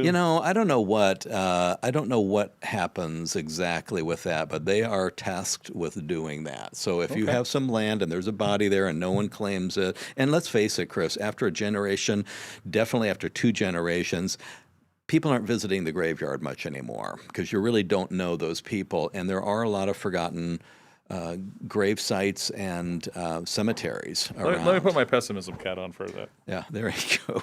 Okay. So there's a 20% chance that the family is going to hold on close and they're going to build Quail Creek Part 7 around it. Okay? There's an 80% chance that they'll say, I was thinking if you can somehow give us $50,000, we would love for you to move the great uncle we never talked to and move him into. That's an awful thing to say, and it was the first thing I thought of. Because all of that would have to be done under the table because here's where it stands: is that if the family doesn't own the land, the family of the guy who's buried there, they just have a right to the land to have the grave there. But legally, they can't say, "Hey, Quail Creek, we would say give our permission." Relinquish our right for X amount of dollars. Yes, that would all have to be an aside conversation. Right, but you said under the table. Does it really have to be under the table? I think if you want to hold on to a shred of dignity, it would. Oh, look at you with your dignity. All right, put your headphones to your ear. We went to the archives and we watched your screen because we have the scene from the movie that plays all to this. Oh no! Right now, so Shay, hit it, girl. You son of a bitch, you moved the cemetery, but you left the bodies, didn't you? You son of a bitch, you left the bodies and you only moved the headstones! You only moved the headstones! Why? Why? There it is!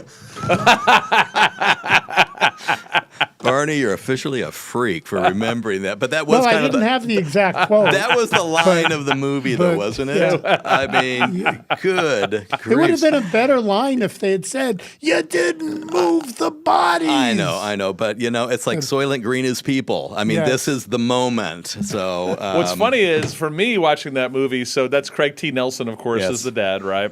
But the guy who was the executive that he was yelling at.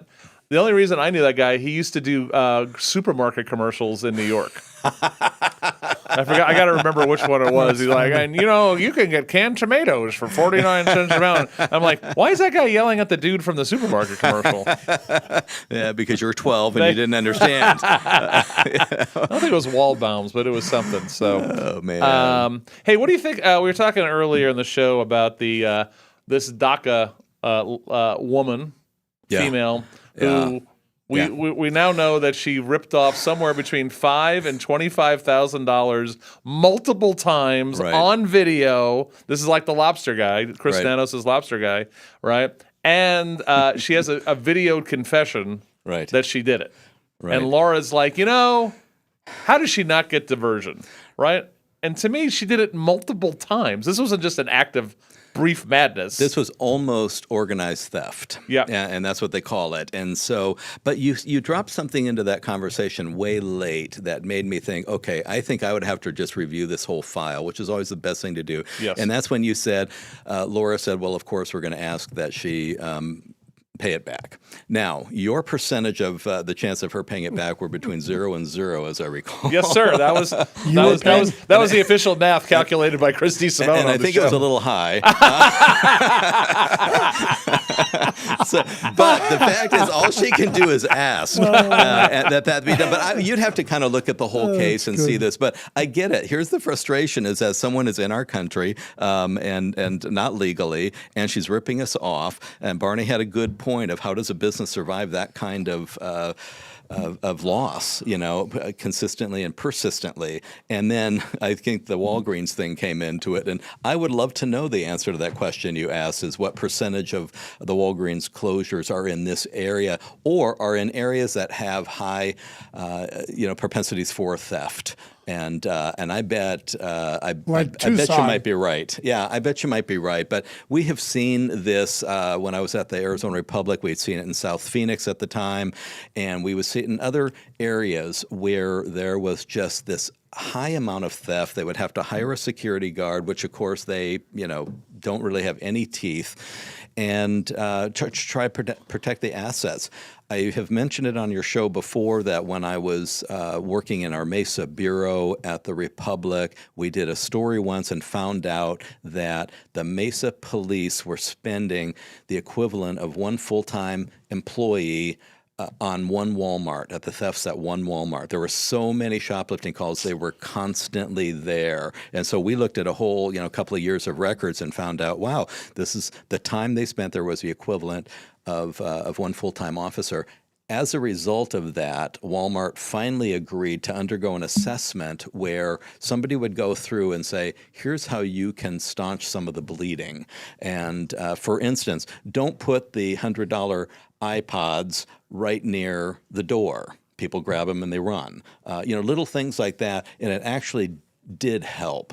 But Walmart's attitude up until that point was, we don't care, it happens all the time. They're big enough to absorb it. But they absorb it, but then they just add it onto the prices as we move on. Who do you right? think is paying for it? And then at Ulta, which I've never set foot in one of those, as you can tell, I can only imagine everything is really super high priced and whatever. And then you showed her photo, and I thought, yeah, that's an Ulta person. She probably goes there too much and can't afford it. So the 5-finger discount. How sad. But it's not a 5-finger. I mean, she's reselling it for cash. I tell you, yeah. This is black market crap, dude. This isn't because she wants. I mean, remember, it's somewhere between a lot of it was her $5,000 too. and $25,000 worth.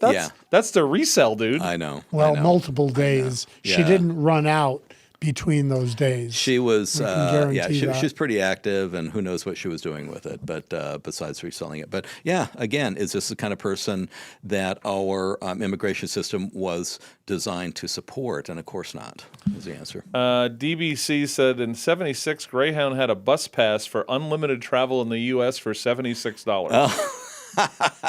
Now, we'd have to find out what $76 50 years ago is the equivalent of today. 1776. That's it. Okay.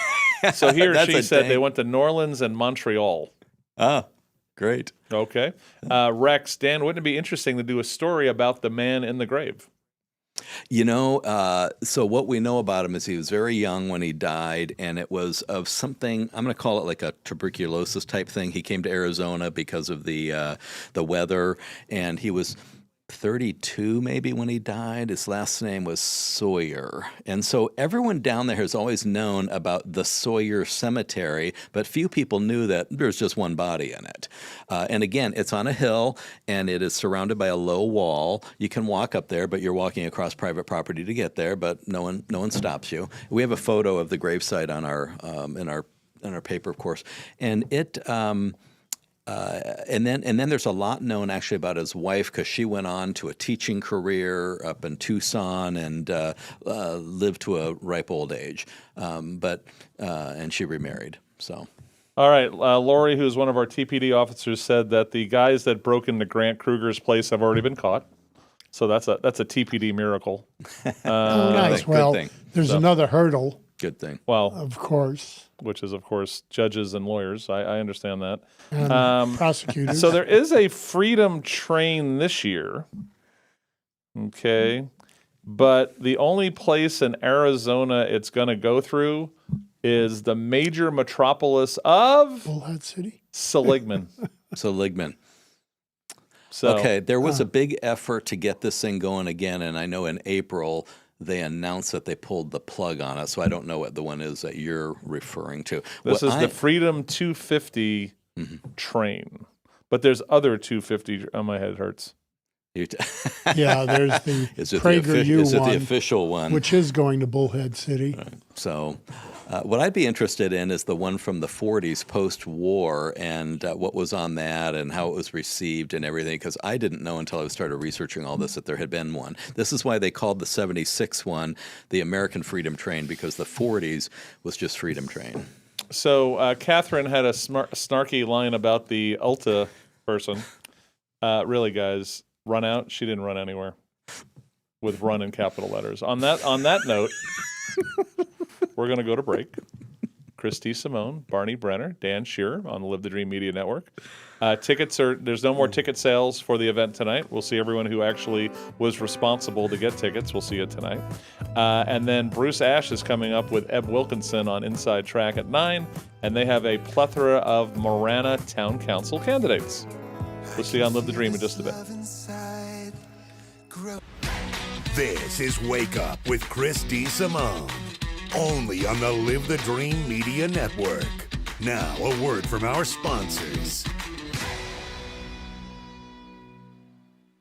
Looking for the best outdoor patio in Tucson? Look no further than St. Philip's Plaza at the southeast corner of River and Campbell, where you can sip on Tucson's finest collection of whiskey at Union Public House, brunch 7 days a week at Reforma Modern Mexican Mezcal and Tequila, and experience our newest restaurant, Proof, proudly serving house-made pasta and artisanal pizza.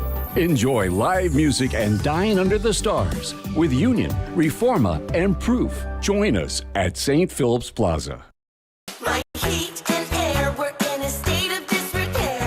Tucson is sizzling in June, but your house doesn't have to. Most HVAC companies talk about trust. Picturox Cooling, Heating, and Plumbing puts it in writing. Every repair backed by a 5-year warranty for our Home Wellness Club members. That's not a promise, that's a guarantee. Call us at 520-492-0748 or make your appointment online at picturoxcooling.com. Picturox Cooling, Heating and Plumbing. Welcome to Giuseppe's Ristorante Italiano, Tucson's go-to spot for fresh homemade Italian food. From cozy dinners with friends to laid-back family nights, we've got it all. Everything's made daily with top-quality ingredients, and our 2 locations make it easy to drop in or pick up. Whether you're into comfort classics or something bold, you'll feel right at home here, just like you're part of the family. 2 locations, Oracle in Rudisill and 22nd in Harrison. Preview the menu at giuseppesristorante.com. Hi, this is Sean McCluskey, co-owner and designated broker for Rincon Ventures. If you're a rental owner by choice or by accident and you're looking to hire or change property management companies, consider Rincon Ventures. We employ an aggressive web-based advertising strategy to market your rental. We thoroughly screen prospective tenants and conduct routine property inspections. Our online system gives tenants the ability to pay rent and file maintenance requests instantly over the web. Our owners can use the same system to instantly check on their properties. Call Rincon Ventures at 881-2258 or visit us on the web at rvprop.com. Our families deserve safe streets. When you call 88 Crime, you stay anonymous, but your tip could protect someone's child, someone's home, maybe even your own. One anonymous tip could stop a crime, and you could get rewarded with cash. 88 Crime keeps our community safe and your identity secret. Let's stop the silence on crime and strive for a safer community. Call 88 Crime or visit 88crime.org, because safety starts with you. From the fields of wheat and cotton to the heart of our community, Marana was built on hard work and family values. John Post has farmed this land for years, built businesses, and served this community for decades. As mayor, John will fight for sustainable growth that respects our roots, keep neighborhoods safe, and make sure Marana remains the best place in Arizona to raise a family. John Post, farmer, father, and neighbor. Hi, I'm Jackie Craig. I'm running as a write-in candidate for the Town of Marana Town Council. The way that these 3 candidates worked with a PAC out of California, Worker Power, and they derailed the downtown development project to develop downtown Marana into a real downtown. We can't have people who have such a misunderstanding of what Marana needs winning the council race. Fill in the little circle, write my name, Jackie Craig, for the Town of Marana Town Council.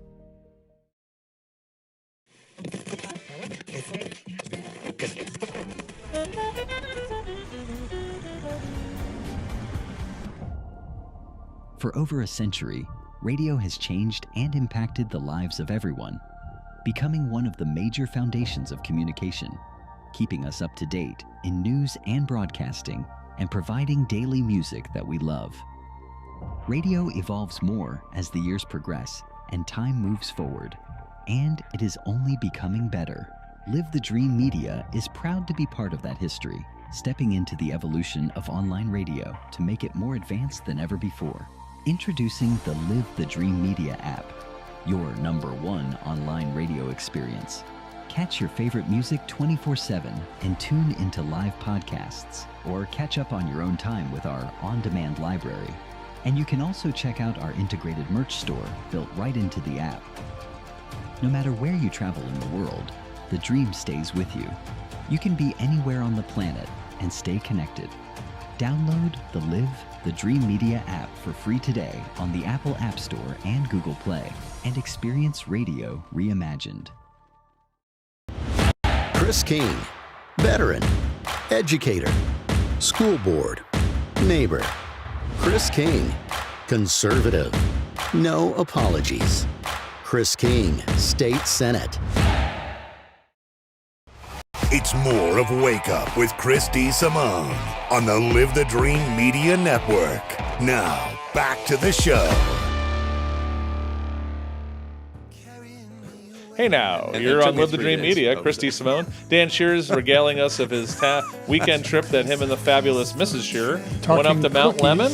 We did. We went up there. Been a few years since I've been up there, and it was just a nice reminder of having it close by and 20 degrees cooler, and took the ski lift up to the top and hiked a couple of hours. And when I cavalierly say hike, I don't want anyone to think that I enjoy it. After 3 days of nature, I'm done. Give me a museum. Gotcha. But it was good. It's close by, easy to get up there.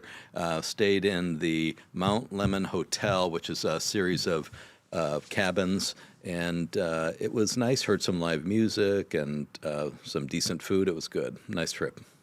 You said museum, and I just have a feeling about both of you that you're one of those pains in the asses that if you take to a museum, you're going to read almost everything and take way longer than we think to get through a museum. Am I reading this correctly? You can dispute it. Absolutely, that's exactly what I would do. Look at Barney. Are you disagreeing with that? A little less so.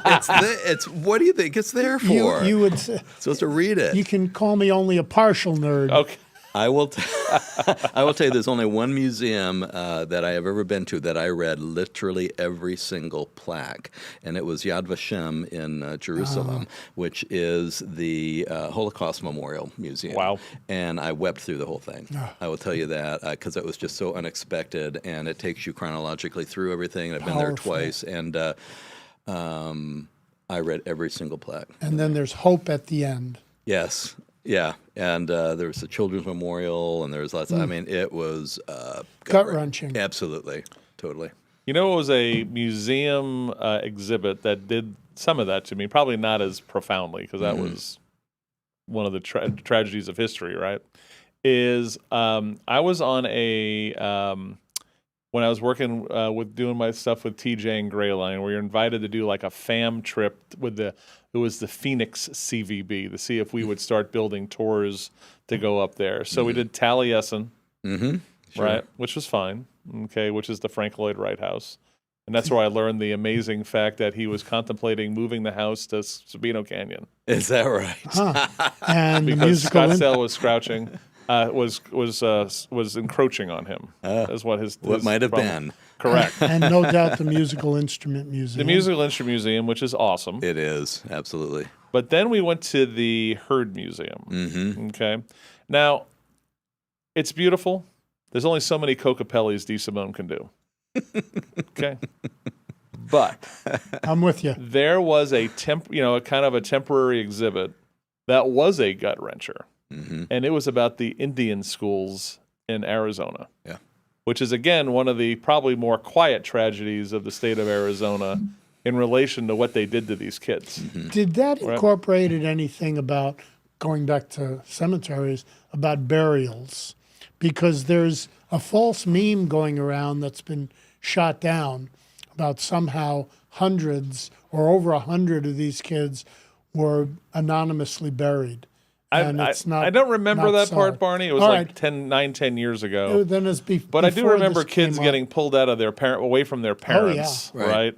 And then they had the actual barber chairs where they were cutting and shaving their heads, kind of thing. Sure. And you're like, There are That was wild. some kids in later years who said that experience is actually very good for them. And so it was good for some people. But this idea that we go in and turn these people into us. Forcibly. Yeah, exactly, was not a good one. And eventually we realized it. Yep. So Umpire John said the Sahuarita bear getting tranquilized in the tree made national news. Oh, did it? Is Yeah. that right? I didn't follow that, but I mean, we obviously followed it, but that was something else. The same bear just kept showing up spotted in 3 different places, and each time had to cross the interstate. We can only imagine how that went. And this was not a bear that looked emaciated, and was just looking for water or food. It probably was, but it didn't look like that. But yeah, finally climbs up into a tree in a very populated neighborhood, and they tranquilize it, and it falls out, and they catch him in the tarp, and then they released him the next day in the wilderness. So it was good. It was good video. That bear's dead someplace. Oh, of course, it was good. He's in the grave. But it was good video. You didn't move the bear graves. You left that. You took the headstones. You didn't move the bodies. Well, Mother Mucker's giving clapping for the Amarin Foundation out in Dragoon. Sure, absolutely. Which is a beautiful museum. Yep. And we did a tour there. It was our holiday tour. We went to Amarin, Triangle Tea for Christmas lunch, and then we blew Ed Alexander's mind at the Thing in Texas Canyon. which is, they've really geared it up. It's not quite what it used to be. It was a lot more, let's say, folksy, but you got to go through bunches of Have you hurdles. been to it since they redid it? I was at the Thing for the first and only time in my life, even though I grew up seeing the billboards. Mom, can we go to the Thing? But I went for the first time 5-6 years ago.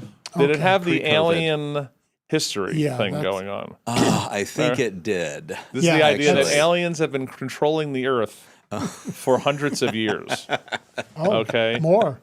And then what happened is basically... Are they legal? Yeah. You're right. And then the idea is supposedly They left the one Thing... behind. Right. Correct. That's the story. And that's what it is. But I'll tell you, though, leading up to the Thing, the actual where you walk around and stuff, they had some pretty good, cool things out there. An old car and some different artifacts. Carlos, we're going to get the Pima County Treasurer talk in a second. That's a request from Carlos. But what I want to say, when we went to the Thing, yeah, it was like $5-6 or whatever to go in there, right? Which I thought was a little high. Yeah. So I told everyone on the bus, hold on, I'm going to negotiate. And so I asked this young lady, and she was great. I go, the slower this number is for my bus people, the more you're going to come in, and you might get someone to buy an $8 Blizzard at Dairy Queen. And she goes, $2. And I go, you're in. We're in. So I don't know how long ago, I guess exactly it was, because it was $1 when I went. And you just hand the guy $1 and you go out and go look at the thing. But, they figure people on bus tours probably have a little bit of money. The Amarin Foundation is amazing. Yes, and absolutely. What I got to learn, because I got to meet and do a little behind the scenes, they have There's storage lots in the of back. stuff in the back. That's unbelievable. Right. Because what they do is they're not renting, maybe they are renting it out, but they're letting other museums do temporary exhibits with their stuff at times. Which is the way it should be. And if you have ever donated anything to a museum, and I have, because I actually had a couple of things, don't expect that it's going to be out. Sometimes it is, sometimes it isn't, but they got a ton of stuff in the back, and they rotate and whatever. Got to keep it fresh, man. Yep, absolutely. Neil will get the cult talk. Believe it or not, it's on the list today. Absolutely. All right, so you guys help me out. So Brian Johnson, who's the Pima County Treasurer, and if you've talked to Brian, you will not be impressed. A friend of mine who went to a fundraiser got stuck sitting on a couch with him, and he said it was the worst 24. I'll tell you who it is, because you know who it is when I'll tell you who it is. 24 minutes of his life was talking to Brian Johnson. But he becomes the treasurer. He hires 14-year-old Jake Martin as the deputy county treasurer. About a week ago, people start getting the pink slips who are getting their taxes paid through their mortgages. Right? And there was some sort of problem, little Jake said on the news, that said that whoever is the bundler of the money that they get through the mortgages screwed up and didn't pay the county, which then automatically, which is so amazing. So it triggers it, and you say, if this is going to trigger thousands of pink slips, They just let it happen, right? You would say, geez, why is the system telling us that? And it costs the taxpayers money to do false pink slips. Sure. Now, And Genius now has to cover. resigned. And little Jake is now in control of the hundreds of millions of dollars in Pima County. And these people were threatened with foreclosure and sale, or possibly putting up for tax sale. Correct. Because the payments weren't made. So, Dan, what do you just got for me? crazy What do you know? What do you feel? I'm gonna mention a couple of things. First of all, wasn't it Benny White who he beat in? No, he the went for recorder. election? Oh, okay. Benny was just so good. He would have He been. knew his stuff he inside absolutely out. knew his stuff. So, it was boy, was it Ackerley? He did. He beat Ackerley. Oh, there Chris you go. Ackerley, He did. yeah. Because And Ackerley would have been terrific. Ackerley He was the in assistant to office. Beth. Chris still is in the office. He still Okay. works in that office, and he is absolutely knows his stuff too. Go back to Jake Martin, the 14-year-old, who I think is closer to 19, Okay. but I'm not sure. And I remember during when I know he puberty wasn't long ago. I remember his voice is still cracking on the campaign trail, but I'll tell you that he said something on the campaign trail I'll never forget, and that was, "Dang it, I'm going to get in there, and we're going to start all these microloans for people, and such, all this stuff that is absolutely not the treasurer's job." But he wanted to fix the world with our tax dollars and risk it, Or even legal. And so there are constraints on how you invest that money. It was the folly of youth that those words tumbled out of his mouth, but I remember them and just made a mental note that, never trust this person. So I think he's in charge for a short time. They have to make an appointment. Usually it is the assistant, but one would... Maybe they can go Good one grief. step farther down and put Chris. No, because it Yeah. has to be a Democrat. It has to be a Democrat because it was, yes. it was an elected position, Okay, yeah. and the people right. elected a Democrat. And so that's the rule. And it's a good rule, quite honestly, just to kind of be good with the voters and stuff. So Brian himself, we had heard stuff.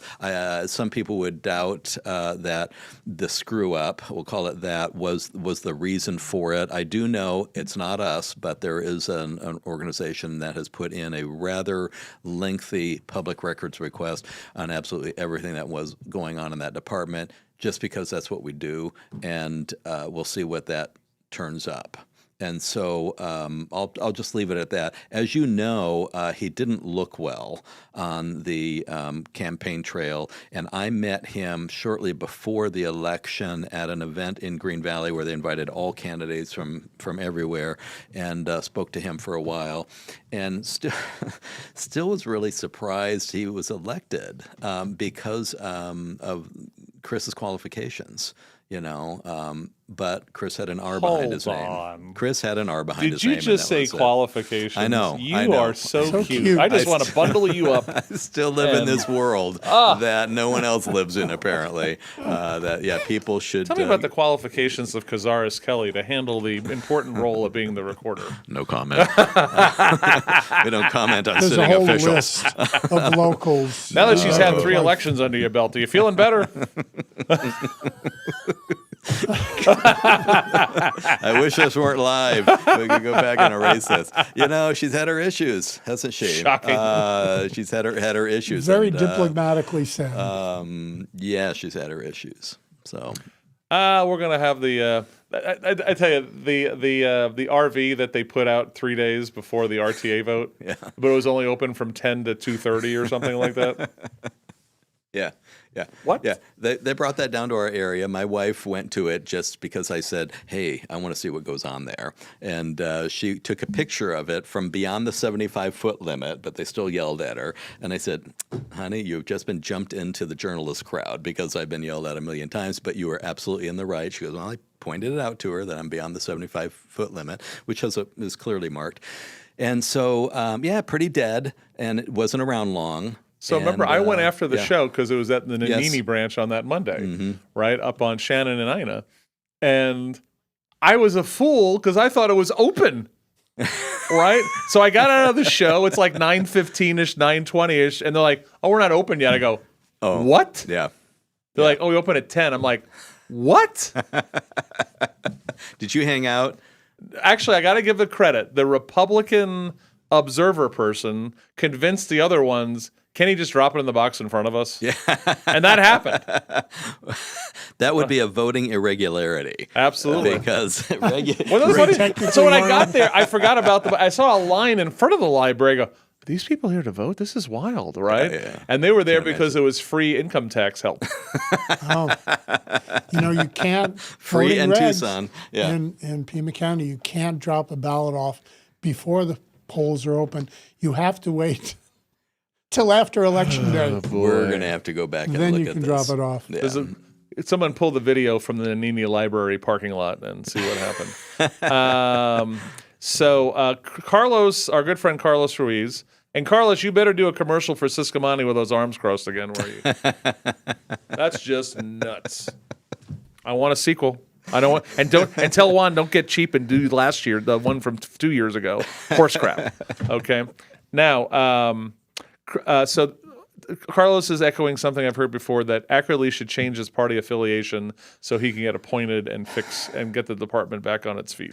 I'll tell you this, that if you were to, and I led a debate with Chris, and I know him personally, and I think he's Sure, he was your representative. Sure. Yes, absolutely. Yeah. And he, a Republican winning in a heavily Democratic district over, I want to say it was Demian Klinko, who had been appointed to a position. But anyway, Chris won because he worked his butt off. And I will tell you this, is the more I talk to him, he's really more pragmatic than he is Republican. He's just kind of like, what makes sense at the moment? Yep. Yeah, and that's just the way the mind works, and I'm glad the mind works that way. And so he could pass himself off as a Democrat or independent or Republican because he just takes it as it comes.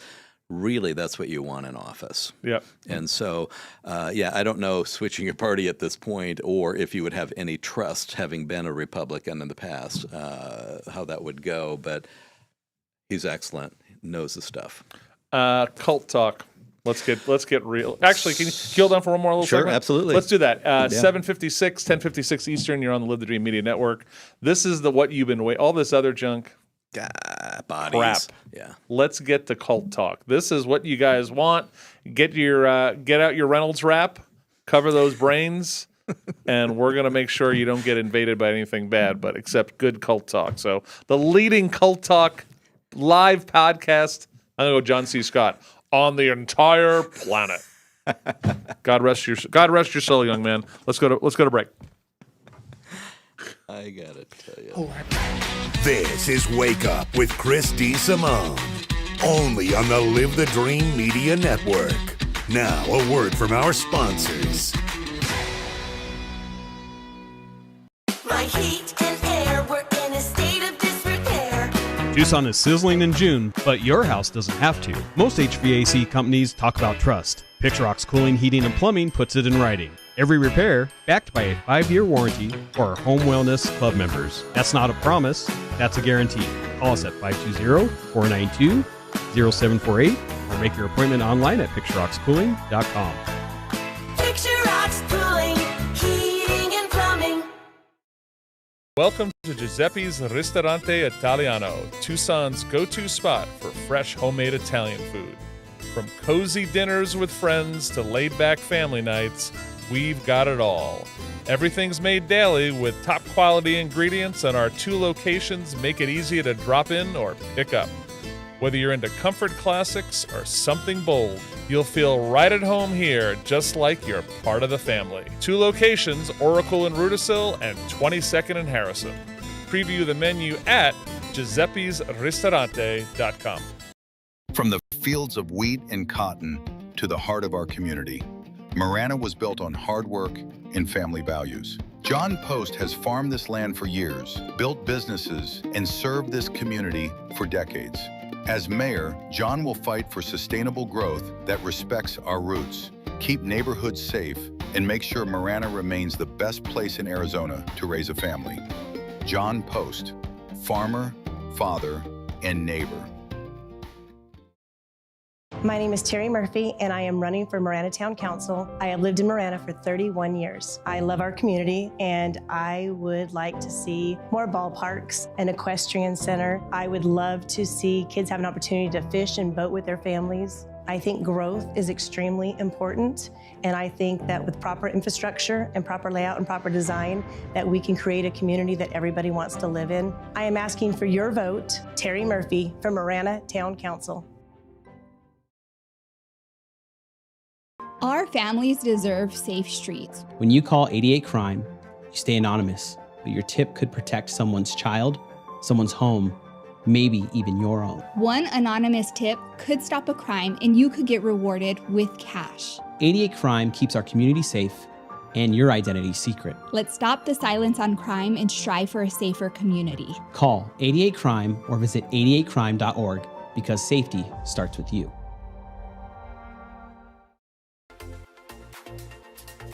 In Marana, community isn't just where we live, it's who we are. And at the heart of it all is the Marana Chamber of Commerce. We are building a thriving community through connected business leadership.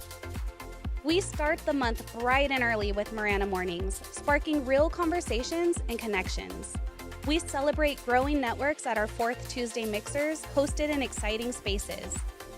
We unite visionaries and leaders at Impact Marana, driving meaningful progress together. We look ahead with Marana Insights, hearing directly from regional voices about what's next for our town.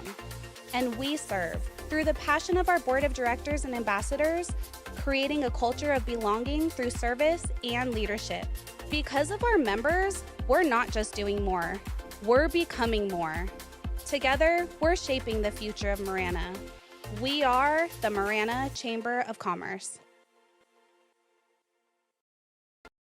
For over 36 years, John Officer has lived, worked, and served right here in Marana. As an Arizona native and your town councilman, John brings a lifetime of local experience to the big decisions shaping our future. From coaching Eagle Scouts to his decades of work in water maintenance, John is the boots on the ground leader we need. He listens to our residents and stands firmly behind our Marana police and fire departments to keep our community safe. John Officer is dedicated to protecting our resources and preserving the independent soul of our town. Vote John Officer for Marana Town Council. You're listening to Wake Up with Christopher DeSimone on the Live the Dream Media Network, Southern Arizona's premier live talk and online radio.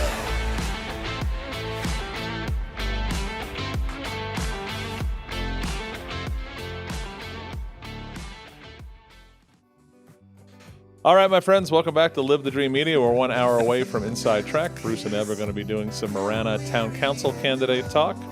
And hi to Bev and Hassam Rahimian in the live chat on Facebook. Welcome aboard, guys and girls. Chris King talking about Jake Martin said, quick picking on Opie. Interesting. Opie was even younger. Chris will be on tomorrow with John Post and David Schweikert. And we'll talk to David after the debate. That's tonight, the clean elections debate. And we're going to have, our party tonight, 5:15 start. And then 6 o'clock, we'll watch the debate, and then we'll have some post-debate moderation and just a bit. We all got to go to bed. And but that'll happen this evening. If you didn't get your ticket, as where were you? I think as the great philosopher Kierkegaard said, sucks for you. Now, cult talk. Dan Shearer's here, the leading high control group reporter. High control group. In America right now. That's what we're calling him. That's what we're calling him. He is been like a dog on a bone. There we go. With the Global Communications Center of Peace, Understanding, Love, and Inappropriate Hugging. Global Community Communications Alliance. Yes. Took me a year to get that right. About a little over a week ago, the Star, Tim Steller, did some big piece on them, which you was... You mean steal your work? Which was good. It's just lawsuits. He did a a big piece. Well, and he talked to a couple of other people out at it. He's so hardworking, that guy. So we texted back and forth, and he, I'm glad he did it. Getting the more out there, the better. We were just talking about the Star circulation. It'll help. Oh yeah, it could only. So couldn't it? We're all sucking wind sometimes. So the two things happen. Some suck more than more others. Some you always throw me off. Sorry, buddy. There are two things that happen. One is this is the brief one. The next one's really interesting. The group kind of built itself on the Urantia book, which we have talked about. It's over 100 years old, and it has lots of different teachings and a little space, this and that, whatever. But then they kind of took that and twisted it and went off in their own direction. So it's really kind of Urantia light. And so I heard from a woman who has been in Urantia for 51 years, and she said, you know what, they're not the real thing. And I said, why don't you write about it? And she did. So you have the Urantia woman going after the faux Urantia people in an opinion piece that we published. And it was really interesting because she's using the Urantian scripture to prove that what they're doing is wrong based on the lawsuits. You don't treat people like this. You pay people a fair wage. You do all these different things. And it was really quite an interesting takedown. And so to have two of these groups. This high control group is being accused by this Urantia scripture scholar as being false prophets? That's basically it. Wow. That's basically this story just got better. And it's just like, So I'm going to keep you in my back pocket here because it was interesting. But I said, write something. She did. She used the C word, cult. And I said, it's on the opinion page. She can do that. We haven't used that and we wouldn't. But quacks like a duck. And so she ran with it. The second thing is that last week I spoke to a young man, just turned 16, and he had been on the inside for about 2.5 years, and he got out of it coming up on 2 years ago. He has a connection to the man who is considered to be the leader of it. It's his stepdad. And he was the leader that passed away, or the new leader? The new leader would be his son. So the real leader would be his step grandfather, And so he had a lot of very interesting insights about how it works. We talked about school and friendships and other kids his age and work and how do you determine what normal is? Now, he was 11 when he went in, so he kind of had a sense of what a fairly normal world was like. But then for that 2.5 years, the interesting thing is it was him and his brother went in. He never bought into it. And he eventually was basically kicked out at, 13 or 14 years old. And he never bought into it.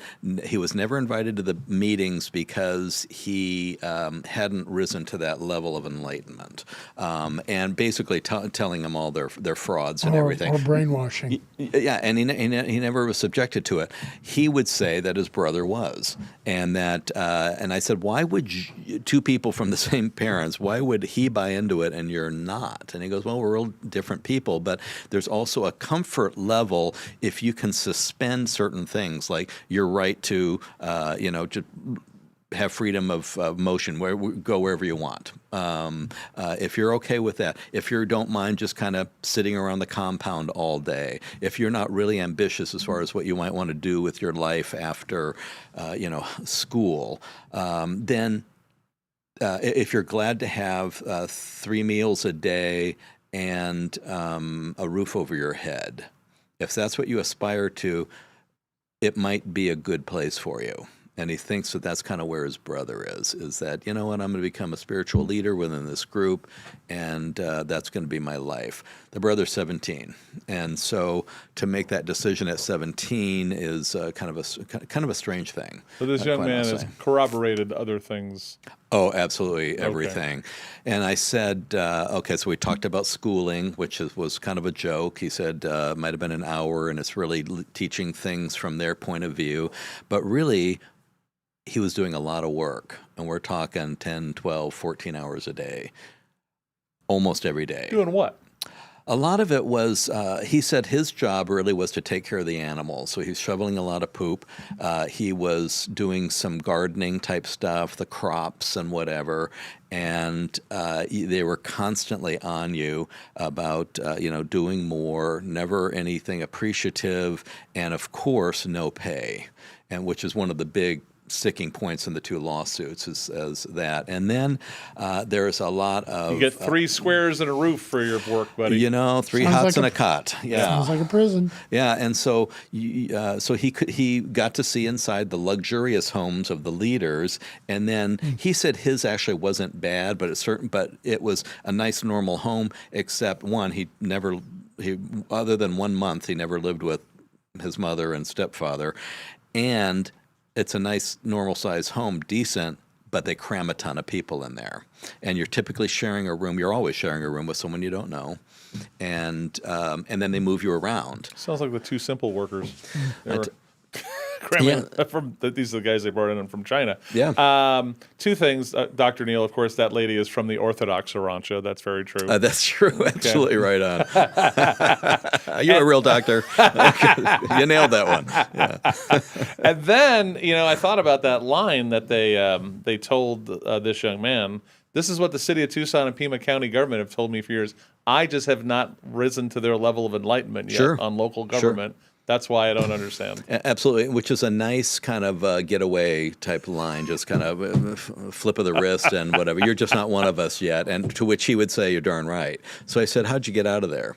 And so his dad was going through a lot of stuff, which is why back in the state the dad's from. But you also mentioned that the dad was possibly fighting with other forces within the non-Orthodox Arancha church to become the leader. This is the stepdad. Now, so his real dad was spending literally tens of thousands of dollars trying to get him out.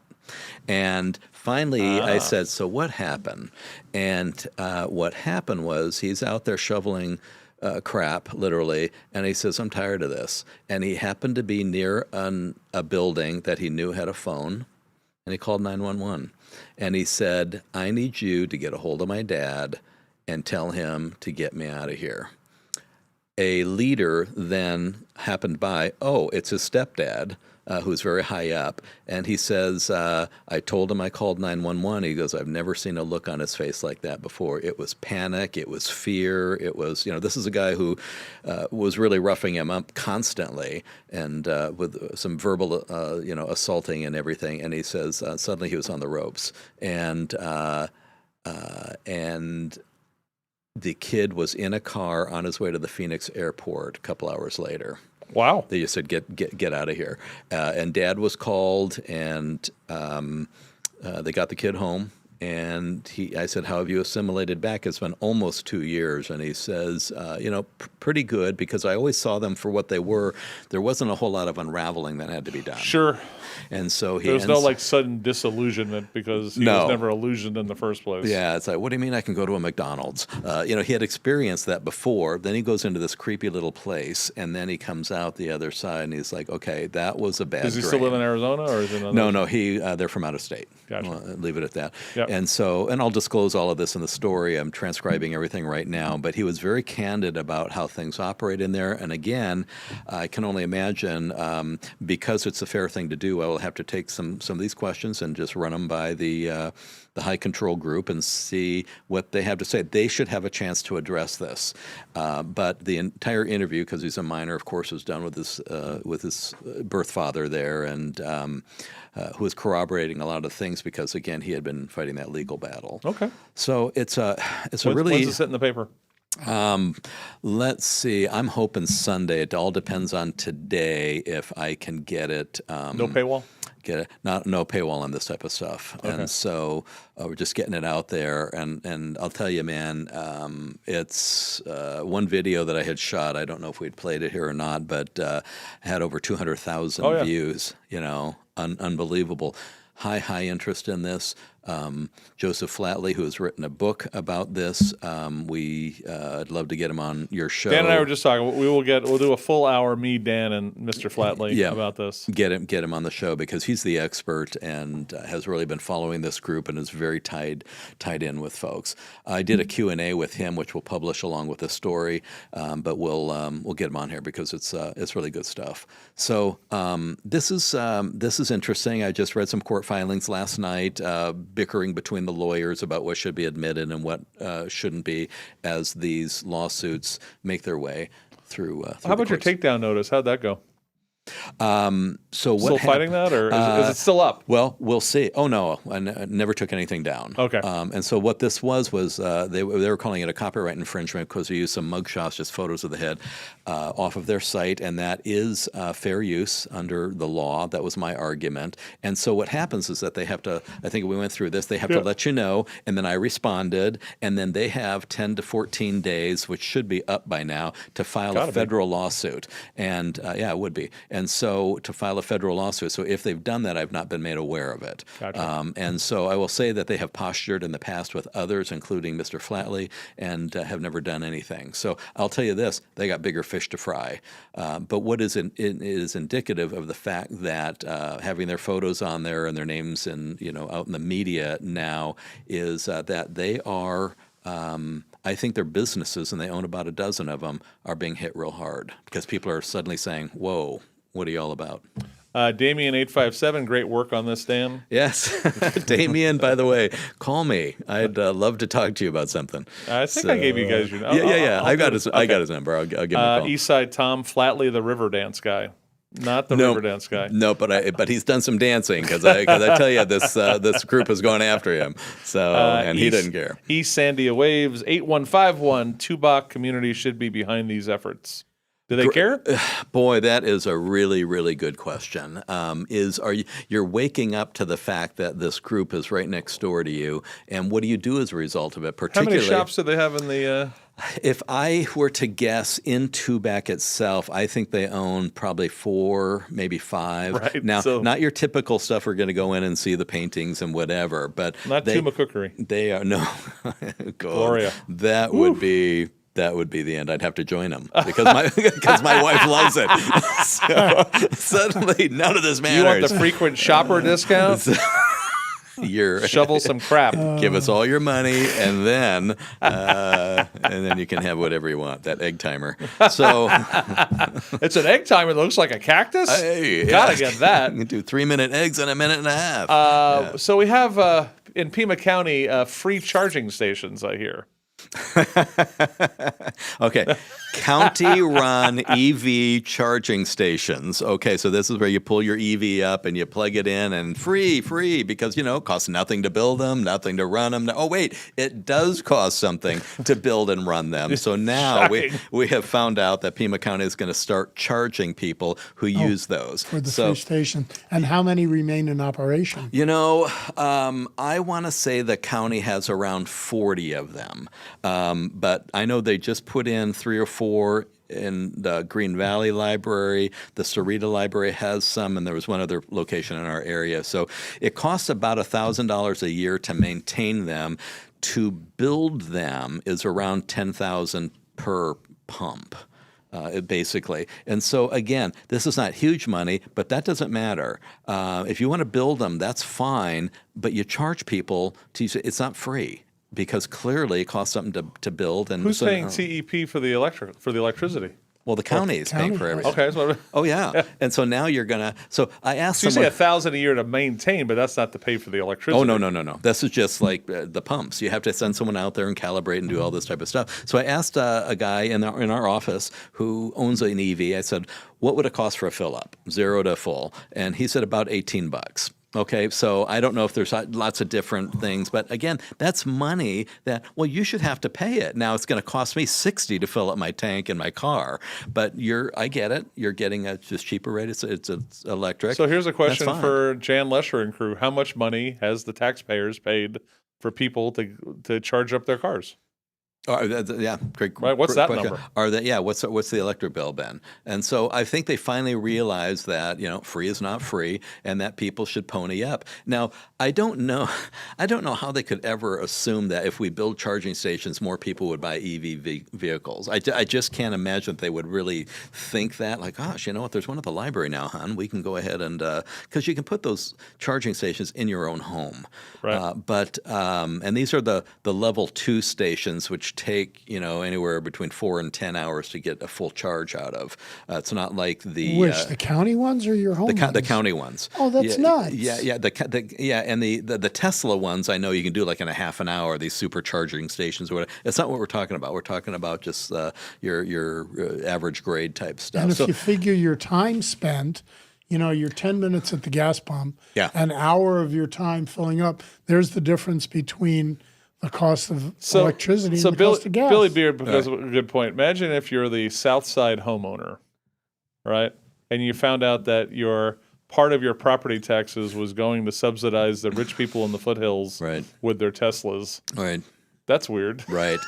And we could throw 1,000 different scenarios just like that. Wait a minute, I'm paying for X. Well, in Pima County, you're paying for a lot of things that you definitely wouldn't support. You're probably not getting much value out of. But is there a greater good here to push people to buy electric vehicles? Okay. The charging stations are not going to do it. It's just not going to cause someone to. It might give them a little more convenience, but I don't know. Barney, when's the last time you spent between 4 and 10 hours at the library?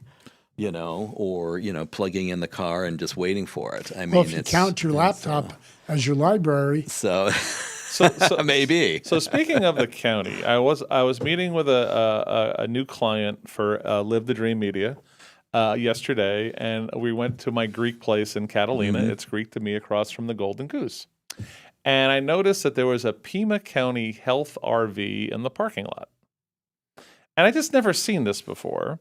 And so they had their sign, right? And it said, free testing, no ID required, okay? And they were doing rapid HIV and syphilis tests, blood pressure checks, and family planning resources and services. Mm. I'm just curious, maybe they thought Catalina has some HIV syphilis issues. Yeah. Blood pressure checks is cute. Yeah, but who's going to go in for a blood pressure check when the sign says syphilis on it? Because everyone's going to wonder why you're in there, So, okay, so we used to have a Pima County Health Department office down in Green Valley, and then it went away. And then there was questions about, well, can we bring the van down every once in a while? And then we found out what they do, and I don't know if there's really a big push for that because there's other places you can get your blood pressure checked. And so that is... I do love the syphilis blood pressure check thing. Well, why would they have a voting center out on one of the reservations where you're going to get 4 people coming through? Because part of it is just, we have to be equitable and we have to... but what if there's no need for it? Here's a question for you. Does family planning resources mean they're going to hook you up with Planned Parenthood for an abortion? Abortions, the money quote condoms, of course that's what it means. Okay. Yeah. All right, so we just want to let you know your taxpayer dollars are paying for a RV going around the community, doing rapid HIV and syphilis tests, checking your blood pressure, and doing abortion referrals. Right. Okay. And here you are, just a little snooty, saying, in our neighborhood? Why would we have that? But the fact is, it's probably a legitimate question. Yep. And probably a legitimate question. And so they just must station them all around out there. Let's see. Damien says Flatley's a great writer. East Sandia Waves must be down in that area. I don't know if it's a he or a she. I've heard the Two-Back Country Club is against the cult, or High Control Group. High Control Group. The Two-Back business owner of the Cloud Dancer jewelry store has discussed problems with the group. Mm-hmm. So let's see. Good to hear. Yep. And so... Yeah. Anyway, might be someone you want to talk to one day. I think everybody feels like they're just, alone in all of this, their opposition. And so what do you do? And remember, as we talked about on this show before, there were a lot of people opposed when they built their big sanctuary out there. And with the big gold dome, you can't miss it. And they tried to get it stopped. And as a result, overstepped their authority. The county did, Santa Cruz County, and had to pay $40,000 to the group because they dragged him through court and they had to pay the court costs and lawyer fees and everything. And that was a good decision because they had every right to build that there. But so you have to be careful in how you approach this. But now we have lawsuits making allegations of certain illegalities that are very, very serious. No charges after 6 months after Taco Hero raids. Yeah, so we just thought we'd make a call to the Justice Department and say, hey, about those raids in December. Remember, they made all the news, and there was some pepper spray overspray that hit Adelita Grijalva. And we had a big raid down in Green Valley because Taco Hero is there and very popular. And overnight, everybody just disappears. And so whatever happens. Oh, you said everyone disappears. Just define that. All the workers. Okay. All the workers. They're all gone. And we just wanted to know what was going on with that case. And if you remember, a lot of it was IRS records and things like that. And so which probably means like Social Security numbers being misused and taxes not being paid and whatever. And so 6 months later, there are no charges. Now, is that enough to put together a big case like that? Or was really the IRS stuff just kind of not even part of it? It was just kind of a was anyone detained off of this? Oh, yeah. And so that would be the question. Are they still in jail? That would be the question. No, not that. We don't know what happened to the people. My guess is a lot of them were deported. Okay. But who knows? Down in Green Valley, it was a little different situation. They went in there, but there was nobody there. In fact, we saw that there was a sign on the door that said, hey, no one come to work today, please. And because they had gotten wind that these raids were going on. And so they didn't go in and nab anybody because it was actually closed that day. They just took out boxes of materials. Okay. And so, but I can tell you, having been back there, that was a week later, it was an all-new crew. And so, which is, as you... So my other question is, has the owner of Taco Hero come out and say, I have been unfairly targeted? No. Okay. I think they know what they were doing, and that was that. Gotcha. So, all right. So, so no answer yet from DOJ? No. They just said no. There are no charges yet, and that's all we can say. That's literally what they told us. All right. Last one. I gotta get you down to Nogales. You're already trashing Nogales, City of Nogales decisions. Well, we had an editorial because they made a really bad decision. They're looking for a city manager. They just can't seem to land one. So they named an interim, and it is the fire chief. His name is Ken Lariva.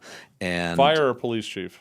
Fire chief. Okay. And the police in your notes, so that's why I'm confused. Okay. It's fire chief. And it says, and the interesting thing about him is that earlier this year, one of his female employees filed a suit against him claiming sexual harassment, retaliation, violating of a no-contact order, and lots of other things. Again, when you file something like that, it's just allegations. I get it. But it's there hanging over his head. And he had a previous incident that I won't get into. But it's like, why would you take this guy who's under this cloud right now and put him in the top position, even temporarily? And so he will be in that. And so that was the editorial was about, was how could you do this? And this is what goes on in Nogales time and time and time again. Catch any hell from it? I'm catching lots of hell from it. Oh, absolutely. And I knew I would. Someone who's giving you hell. Yeah. What are they telling you? They're saying that he's a great guy, et cetera, et cetera. I'm not saying he's not a great guy. I'm simply saying that he is in this situation, and is he really the one you want to throw the ball to in this situation? Because there's more to his story that we have yet to tell, but we will. And we're thinking, why would you do this? And one of the council members said to us, why not? Well, because of all this stuff. Well, I only know what I read in the paper. I know, we put it there, and this is what the case is all about. In fact, you can even look at the suit itself. And so this thing's playing out, and the opening line of the editorial was, that sound you heard last week was Nogales shooting itself in the foot. Again, because this is what they do. And I just like, is there nobody better qualified than him? I will say this, the city of Nogales currently has 6 openings for department heads. Yikes. They're in a lot of trouble. And so maybe this was the best they could do. Maybe the current town manager of Oro Valley could use that as his next job. Oh. Now, In your notes, you talk about a Christmas incident. So did he go to the Ricky Garcia party? Is that what happened? No, what happened was...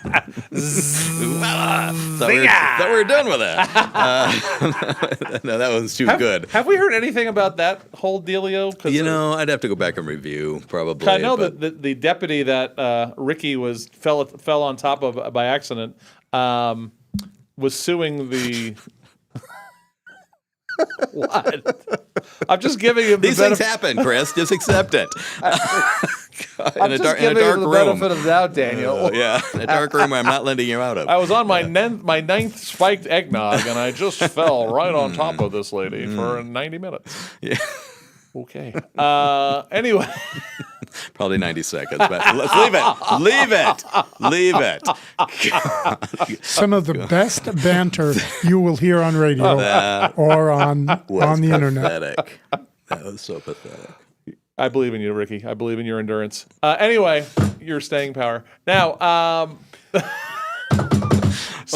gotta go. What's the Christmas? Tell me about the Christmas. So incident. this is the fire chief down there. I'm gonna try to do this with a straight face. So this is the fire chief. So it's 2021. His son is visiting for Christmas. It's Christmas Day. They enjoy each other's company. The son is in the military and likely to deploy in the next few days. Ken is scheduled to work on the 26th of December, and he is a no-show. He didn't call in sick. He just didn't show up for his shift. And so, of course, they have to bring somebody else in because you have to have a full crew. And it's a safety issue. And they suspended him, and he fought it and fought it and fought it and fought it. Finally ended up losing. But the fact is that what does that say that a guy just doesn't show up for his shift? Because, again, calling in sick is one thing. Not showing up for a fire shift is different. This is not like the McDonald's counter where they can easily go with 3 people instead of 4. Okay, this is fire. You need to have a certain crew there and with certain expertises. And he's just decided to blow it off because, well, my son's in town. And so this was really unfortunate. And I think that speaks to somebody's character, quite honestly. And as a result, there's just not enough good people in Nogales to work anymore, Dan. That's the problem. You may have nailed it, and isn't that sad? Right, we're just recycling the same characters. It is a wonderful community. I've met some great people there. I love Nogales. And you go there a lot, and so it's so unfortunate. This East Sandia Waves. He or she's our Southern Arizona person. I worked for Nogales Unified, and the staff would say it was like working for the cartel. There were shades of your earlier discussion with Alejandro, and I'm thinking, my gosh, it sounds like Nogales City government. And I'm dropped dead serious. Yep. That's no joke. And I thought, wow, that's an export we don't need. So remember, my Gray Line guys do all the school busing for Nogales Unified School District. So I have heard stories about school board members that'll just curl your toes. I will tell you, I know a lot of the stories, and I'm learning more. And it's just like, are there no normal people left down there? And I know that there are. The smart ones are staying out of government because they know it's such a long slog. And he or she puts lots of nepotism all over the place. Oh, absolutely. I always say that down there you are either related to someone or sleeping with them. Present company accepted. And I am considered the outsider. Oh, you just come down from Sarita and do it. Hey, screw off. I'm what you got. And we're going to go forward with it. But they try to use that as you shouldn't be part of the conversation. Well, it could be that you need an outsider to come in and say, wow. You're the one exposing the conversation. This is not normal. This is not normal. But Chris, back to your original point, how deep is the pool? Yep, not much. How deep is the pool? So we used to talk about a guy that we knew. He passed away, Nils Lerman, Erman. Nils, no matter if he got fired, he always found a similar job with something else in the area because there was no one else in a way. Absolutely. Right? I'm not saying he was a bad guy, but there would be something where he would find a spot. Right. And you're like, somehow they figured it out. Like they couldn't find anyone else, right? Yep. East Sandia Wave has admit that she's a she, so thank you. Okay. Thanks, lady. A real lady, not like the earlier one that Barney was calling into question. Some criminal woman. Not with the makeup runner. runner. She's not running. We're going off on a ball of fire here. The last thing I was going to say, the nepotism thing. Mm-hmm. So what happened was me and Roberto Feynman got called into a meeting with the Mexico Council over on Broadway and Alberton. Because we were killing it. We're doing like 9 or 10 tours a year at those times, going into either Nogales or especially a lot to Rocky Point, Puerto Peñasco. Okay, and he wanted to know like, what are we doing? Right? How are you guys doing it? What's going on? He asked, how do we get better? Mm-hmm. And I said, you can't do it. He goes, why can't we do it? I go, you guys never have a marketing plan, ever. Right? You forget about marketing for about 2 years, and you go. Someone says we need to put a billboard up that no one can see on I-10, and you guys do it for 3 months, and then it disappears. And then I go, and I've met your people who are your marketing people. They got to be nieces and the hottest nieces and daughters of someone who works in the Mexico government. You set up an office like in Scottsdale. They take enough cool pictures where they're at trade shows and stuff. And then you put it in a newsletter and you go, we're killing it. Yeah, absolutely. Absolutely. And he looks at me and goes, I'm not arguing that. Chris, so I can mention one more thing before we close. Coco Romero This died. is a serious thing. Yeah, okay, good. Not our silliness. No. Coco Romero died over the weekend. She was 87, and she is the woman who started St. Andrew's Children's Clinic 50 years ago. Oh, wow. And she has passed the baton to her daughter, Laura, who's just absolutely terrific. They do incredible work. They bring people from rural Mexico over the border for a clinic one time a month. And they get eye care, and they get prosthetics, and they get teeth checked, and all this type of stuff. And these are the poorest of the poor out of Mexico. She started this group all those years ago. Once a year down in Hermosillo, and I have attended it once, they do cleft palate surgeries on kids who absolutely would not be getting any help from their government, and they fly in doctors from all over the United States down to Hermosillo, and this is a just well organized, well oiled machine. And I watched it in person one year. It's every October. They do incredible work at St. Andrew's Children's Clinic, and she is the one who started it. I just wanted to honor her. Beautiful. This is amazing, and I'm looking at when you were talking, I just looked up their website, which is St. Andrew's Children's Clinic. .godaddysite.com. That just tells you they're not killing them. It's a very basic website. Oh, yeah. Right? Yeah. But they did, last year they did 689 patient visits, 3,200 clinic hours, 37 prosthetic, orthotics, or corrective shoes, 546 orthodontal visits. Mm-hmm. This is huge. Oh yeah, and when you have a cleft palate, it is hard for a baby to get nourishment because they can't suck a bottle or the breast like a typical baby would, and these bring all sorts of problems, things that you just don't even think about. And but to watch that clinic go on, I was talking to a 17-year-old who was getting his last surgery done, and he had started when he was, 11 or something, and he looked great. He had a life ahead of him. He was raring to go. We don't see too much of this in our country because it's typically taken care of before the baby leaves the hospital after birth. And so we don't see nearly as much of it. But it was, she got it going, and good for her. Well, God bless her, and let's see if we can get her daughter on the show. Oh, man, she's terrific, yeah. I think that'd be awesome. It looks like they're doing amazing work down there. They certainly are. Let's give them a little love. Mm-hmm. Well, Dan, thank you for a curious, loving, giggle-filled absolutely discussion. Wish I could take back about 3 minutes of it, but hey. Nonsense. All good. Those 3 minutes were full of laughter. Yes, I almost enjoy it coming up here. Well, me too. Yeah. Well, good job Thanks. as always, buddy. Thank you. Have a great road. Have a great ride down the Nogi. Will do. And what's your go-to food spot right now when you go for lunch? Chuyitos. And what are you getting when you go there? I get 2 tacos and French fries because, I still like the French fries. 2 tacos and French fries. Yep. Perfect. As they call them in Nogales. Taco free. Gringo Grande de las Noticias. Dan Shearer. Thanks. All right, my friend. Take care. Mm-hmm. Barney and I are going to wrap this sucker up before Bruce and Eb come on with a bunch of Marana Town Council candidates. Yep. You're on Live the Dream Media. Let's go. This is Wake Up with Chris DeSimone, only on the Live the Dream Media Network. Now, a word from our sponsors. Don't wait for a leak to show up before trying to find a roofer during roofing's busiest time of year. Call Blueprint Home Services today to schedule a free inspection. Blueprint Home Services offers free, fast estimates, price lock guarantees, and the longest workmanship warranty in Tucson. Again, that number is 520-525-2555. You can also book an appointment at blueprinthomeservice.com.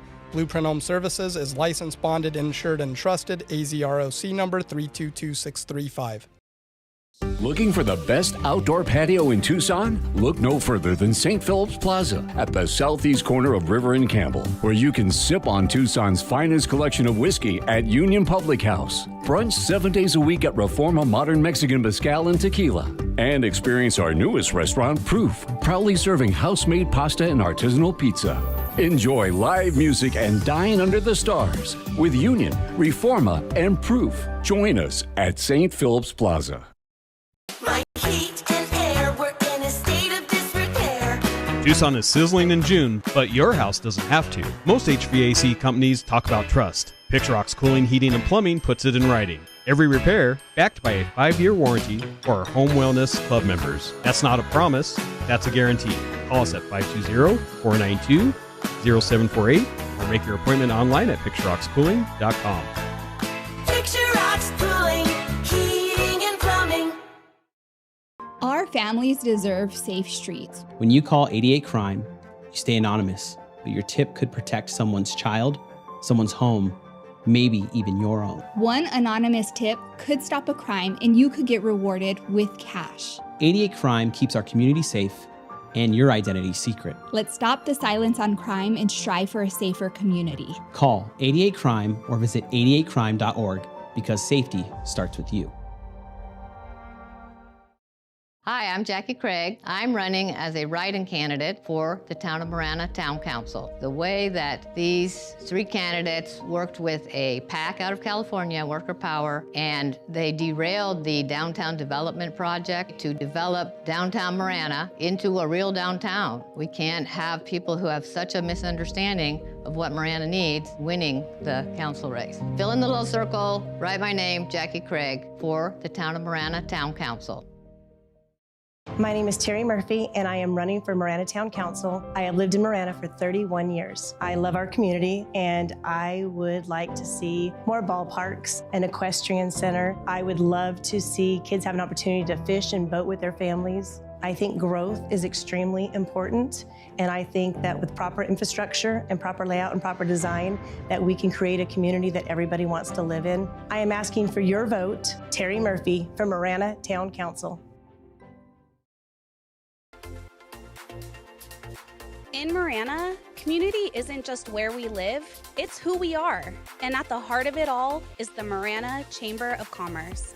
We are building a thriving community through connected business leadership. We start the month bright and early with Marana Mornings, sparking real conversations and connections. We celebrate growing networks at our 4th Tuesday mixers, hosted in exciting spaces. We unite visionaries and leaders at Impact Marana, driving meaningful progress together. We look ahead with Marana Insights, hearing directly from regional voices about what's next for our town. And we serve, through the passion of our board of directors and ambassadors, creating a culture of belonging through service and leadership. Because of our members, we're not just doing more, we're becoming more. Together, we're shaping the future of Marana. We are the Marana Chamber of Commerce.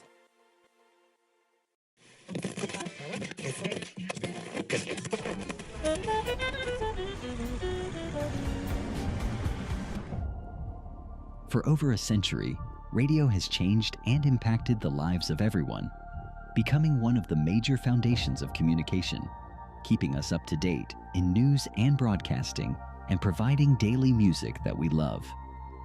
Radio evolves more as the years progress and time moves forward. And it is only becoming better. Live the Dream Media is proud to be part of that history, stepping into the evolution of online radio to make it more advanced than ever before. Introducing the Live the Dream Media app, your #1 online radio experience. Catch your favorite music 24/7 and tune into live podcasts, or catch up on your own time with our on-demand library. And you can also check out our integrated merch store built right into the app. No matter where you travel in the world, the dream stays with you. You can be anywhere on the planet and stay connected. Download the Live the Dream Media app for free today on the Apple App Store and Google Play, and experience radio reimagined. From the fields of wheat and cotton to the heart of our community, Marana was built on hard work and family values. John Post has farmed this land for years, built businesses, and served this community for decades. As mayor, John will fight for sustainable growth that respects our roots, keep neighborhoods safe, and make sure Marana remains the best place in Arizona to raise a family. John Post, farmer, father, and neighbor. It's more of Wake Up with Chris DeSimone on the Live the Dream Media Network. Now, back to the show. Good morning. You're on the Live the Dream Media Network, Christopher DeSimone. We have 16 minutes till the wonderful Inside Track with Bruce and Ebb. They have Mayor John Post and Jackie Craig on, running for, of course, John's running for re-election. Jackie is a write-in candidate and very important for Marana. It's always a little uphill battle on that, but that's something where Jackie's an important write-in candidate coming up in the Marana election. So early ballots go out in 7 days, my friend. So it leaves Pima County. It goes somewhere north of the Gila River, wallows around, and it'll come back to your houses through the wonderful USPS. And we'll see what kind of the reach in Marana the show has, and and Bruce and Ebb's show. But if you're in Marana, you get a ballot. Remember to write in Miss Craig. Yep. It should not take a great effort to get her in proper position. So it'd be lovely if, with the help of the show and whatever else, she can be brought across the finish efforts line. of the candidates, it's their job to make it happen. It is. We'll see how it goes. But the reach of the show, into the 5 figures. Yep, agreed. So let's see how she goes. I don't know if it's going to surprise anybody, but the city of Tucson, according to a wonderful thing called Smart Growth America, is the 4th deadliest metro area in the United States of America for pedestrian deaths, folks, and accidents. The hits, no pun intended, keep coming. This is one thing after another. We hear Tucson, bottom of the barrel. So in the last 10 years, the amount of pedestrian deaths in Tucson have risen 66%. And these are all horrible numbers, but it shouldn't surprise anyone who's even paying attention a bit. If you drive in the city of Tucson at all, you look at the medians, which are sadly not enforced, and you got people, you wonder how they stay upright. Yep. Half of them are leaning over, drug-induced haze or coma. You could do a very bad video game about driving at night in Tucson, right? And use the actual map, right? So you're at, Grant and Alvernon. Yeah, Grant and Alvernon, and you need to get to Speedway in Houghton. Good luck, right? You have to go from Sal Point to First and River on a Saturday night at 9 o'clock at night. And you're dodging cars, and of course our fentanyl thieves running around. Just even yesterday, broad daylight, I had a guy run out across the car on Broadway when I was going to Barrio Bread. That'll teach you for coming into town. At least it was daytime. So Shay, if you can put that Usually we don't do AI art here, but this one is so good. So one of my teasers was we were going to do a Hallmark romance movie about the Southern Poverty Law Center. And we got to come up with a name for this, right? So Mr. Platner. This story is and this is not even a Platner story. That's the best part of it. Okay. So we have this is I can't make it. Let's see. A longtime and a top Southern Poverty Law Center official believed to be longtime. This is from the New York Post. Intelligence Project Director Heidi Berrick allegedly has funneled a staggering $1.2 million in donor money to her neo-Nazi lover, an informant embedded in the National Alliance White Supremacist Group. They were paying a dude to be a Nazi, and this was the lady dating him. And yes, they shared a house and joint bank accounts, and they used the cash for personal living expenses. You know, you hear about all this stuff until there are not just multiple, but dozens, hundreds, literally you could do thousands of perp walks and prison sentences. And I don't hold up high hope for that. But until this happens, justice is not being served. Too many bad people are getting away with bad things in a society that's becoming increasingly bad. According to the document, Berrick was in a full-blown romantic relationship with F9, who infiltrated the National Alliance. Between 2015 and 2021, $140,000 of donor money flowed directly into their joint accounts. She wrote a hate watch article based on documents stolen from the National Alliance headquarters. Then the SPLC paid another guy $6,000 to take the fall for the burglary. What the hell? You know what? You've got to give props to this group for originality. Because who would think of this scenario where you would actually fund the groups you're supposed to be fighting in order to perpetuate them to fundraise? She, let's see, she joined in 1999, became director in 2012. She left in 2019, part of a massive shakeup when top brass departed amongst accusations of racism and sexual harassment. This is the SPLC. The ones fighting racism and, oh, never mind. She was pulling in $190 a year. That's about a half of a Joe Snell. No, actually, that's a third of a Joe Snell. Let's see. Alabama-based SBA has been charged with wire fraud, bank fraud, money laundering. Wow, they got it all going on here. So it's funny. Someone in the comments says, if someone doesn't turn this into a romantic comedy screenplay, I'll have to do it myself. So the question is, what would be the title of a Hallmark movie about an SPLC executive having her and the employee who's the Nazi guy spending the money on this whole thing? So is it Romance on the Rhine? No, that's insulting to Germany on the Rhine. How about Aryan, you glad you're in love? We're working on it. Play on words. Oh, East Side Tom, help me out. You're the father of Pliskin Acres. Let's see. Big Dave, Fort Lowell, anywhere from Swan to the interstate, lots of pedestrian. Yeah, you could just do a Fort Lowell driving at night video game.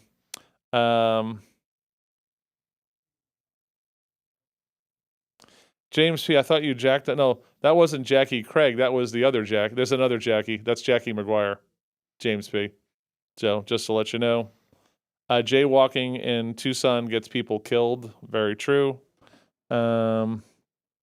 So here's a from Catherine. Monsoon bringing feces, urine, and fentanyl into the aquifer. Just saying. Well, there's probably some truth to that too.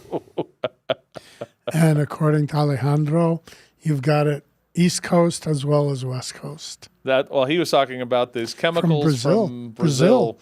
But that's East Coast. And Bill Beard North said America. independents must request a partisan ballot to vote in Oro Valley, Marana. That's true. We got a late recommendation from one of our devoted viewers. I was a Nazi for the SPLC. That's not bad. That's not bad. I don't know what psycho came up with that one, but that's a pretty good one. So if you guys have let me know, Chris at ltdmedia.net. We'll have a discussion about that.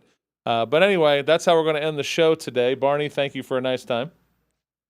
It's good to sit in on a great show. Alejandro and Dan Shearer were great as always. Bruce and Eb are coming up with Jackie Craig and Mayor John Post from Marana. And then tomorrow we got John Post, Chris King, Schweikert. Tonight we got our wingding, 5:15 start. If you didn't get your ticket, sucks for you. Sorry. We gave you 3 weeks to get a ticket. That's life. That'll teach you. Yep. And then what I was going to say, Friday, we are doing me, CJ, and Sean. So last time we were on, we made the top 10 restaurants. Now we're doing the top 10 dishes or food items that you could buy at a restaurant ranking. So we're going to have another grand convention of food coming up on Friday's show. So, nice. Barney, have a good day. You too. See you tonight. Bruce and Eb coming up with the award-winning Inside Track on You're On the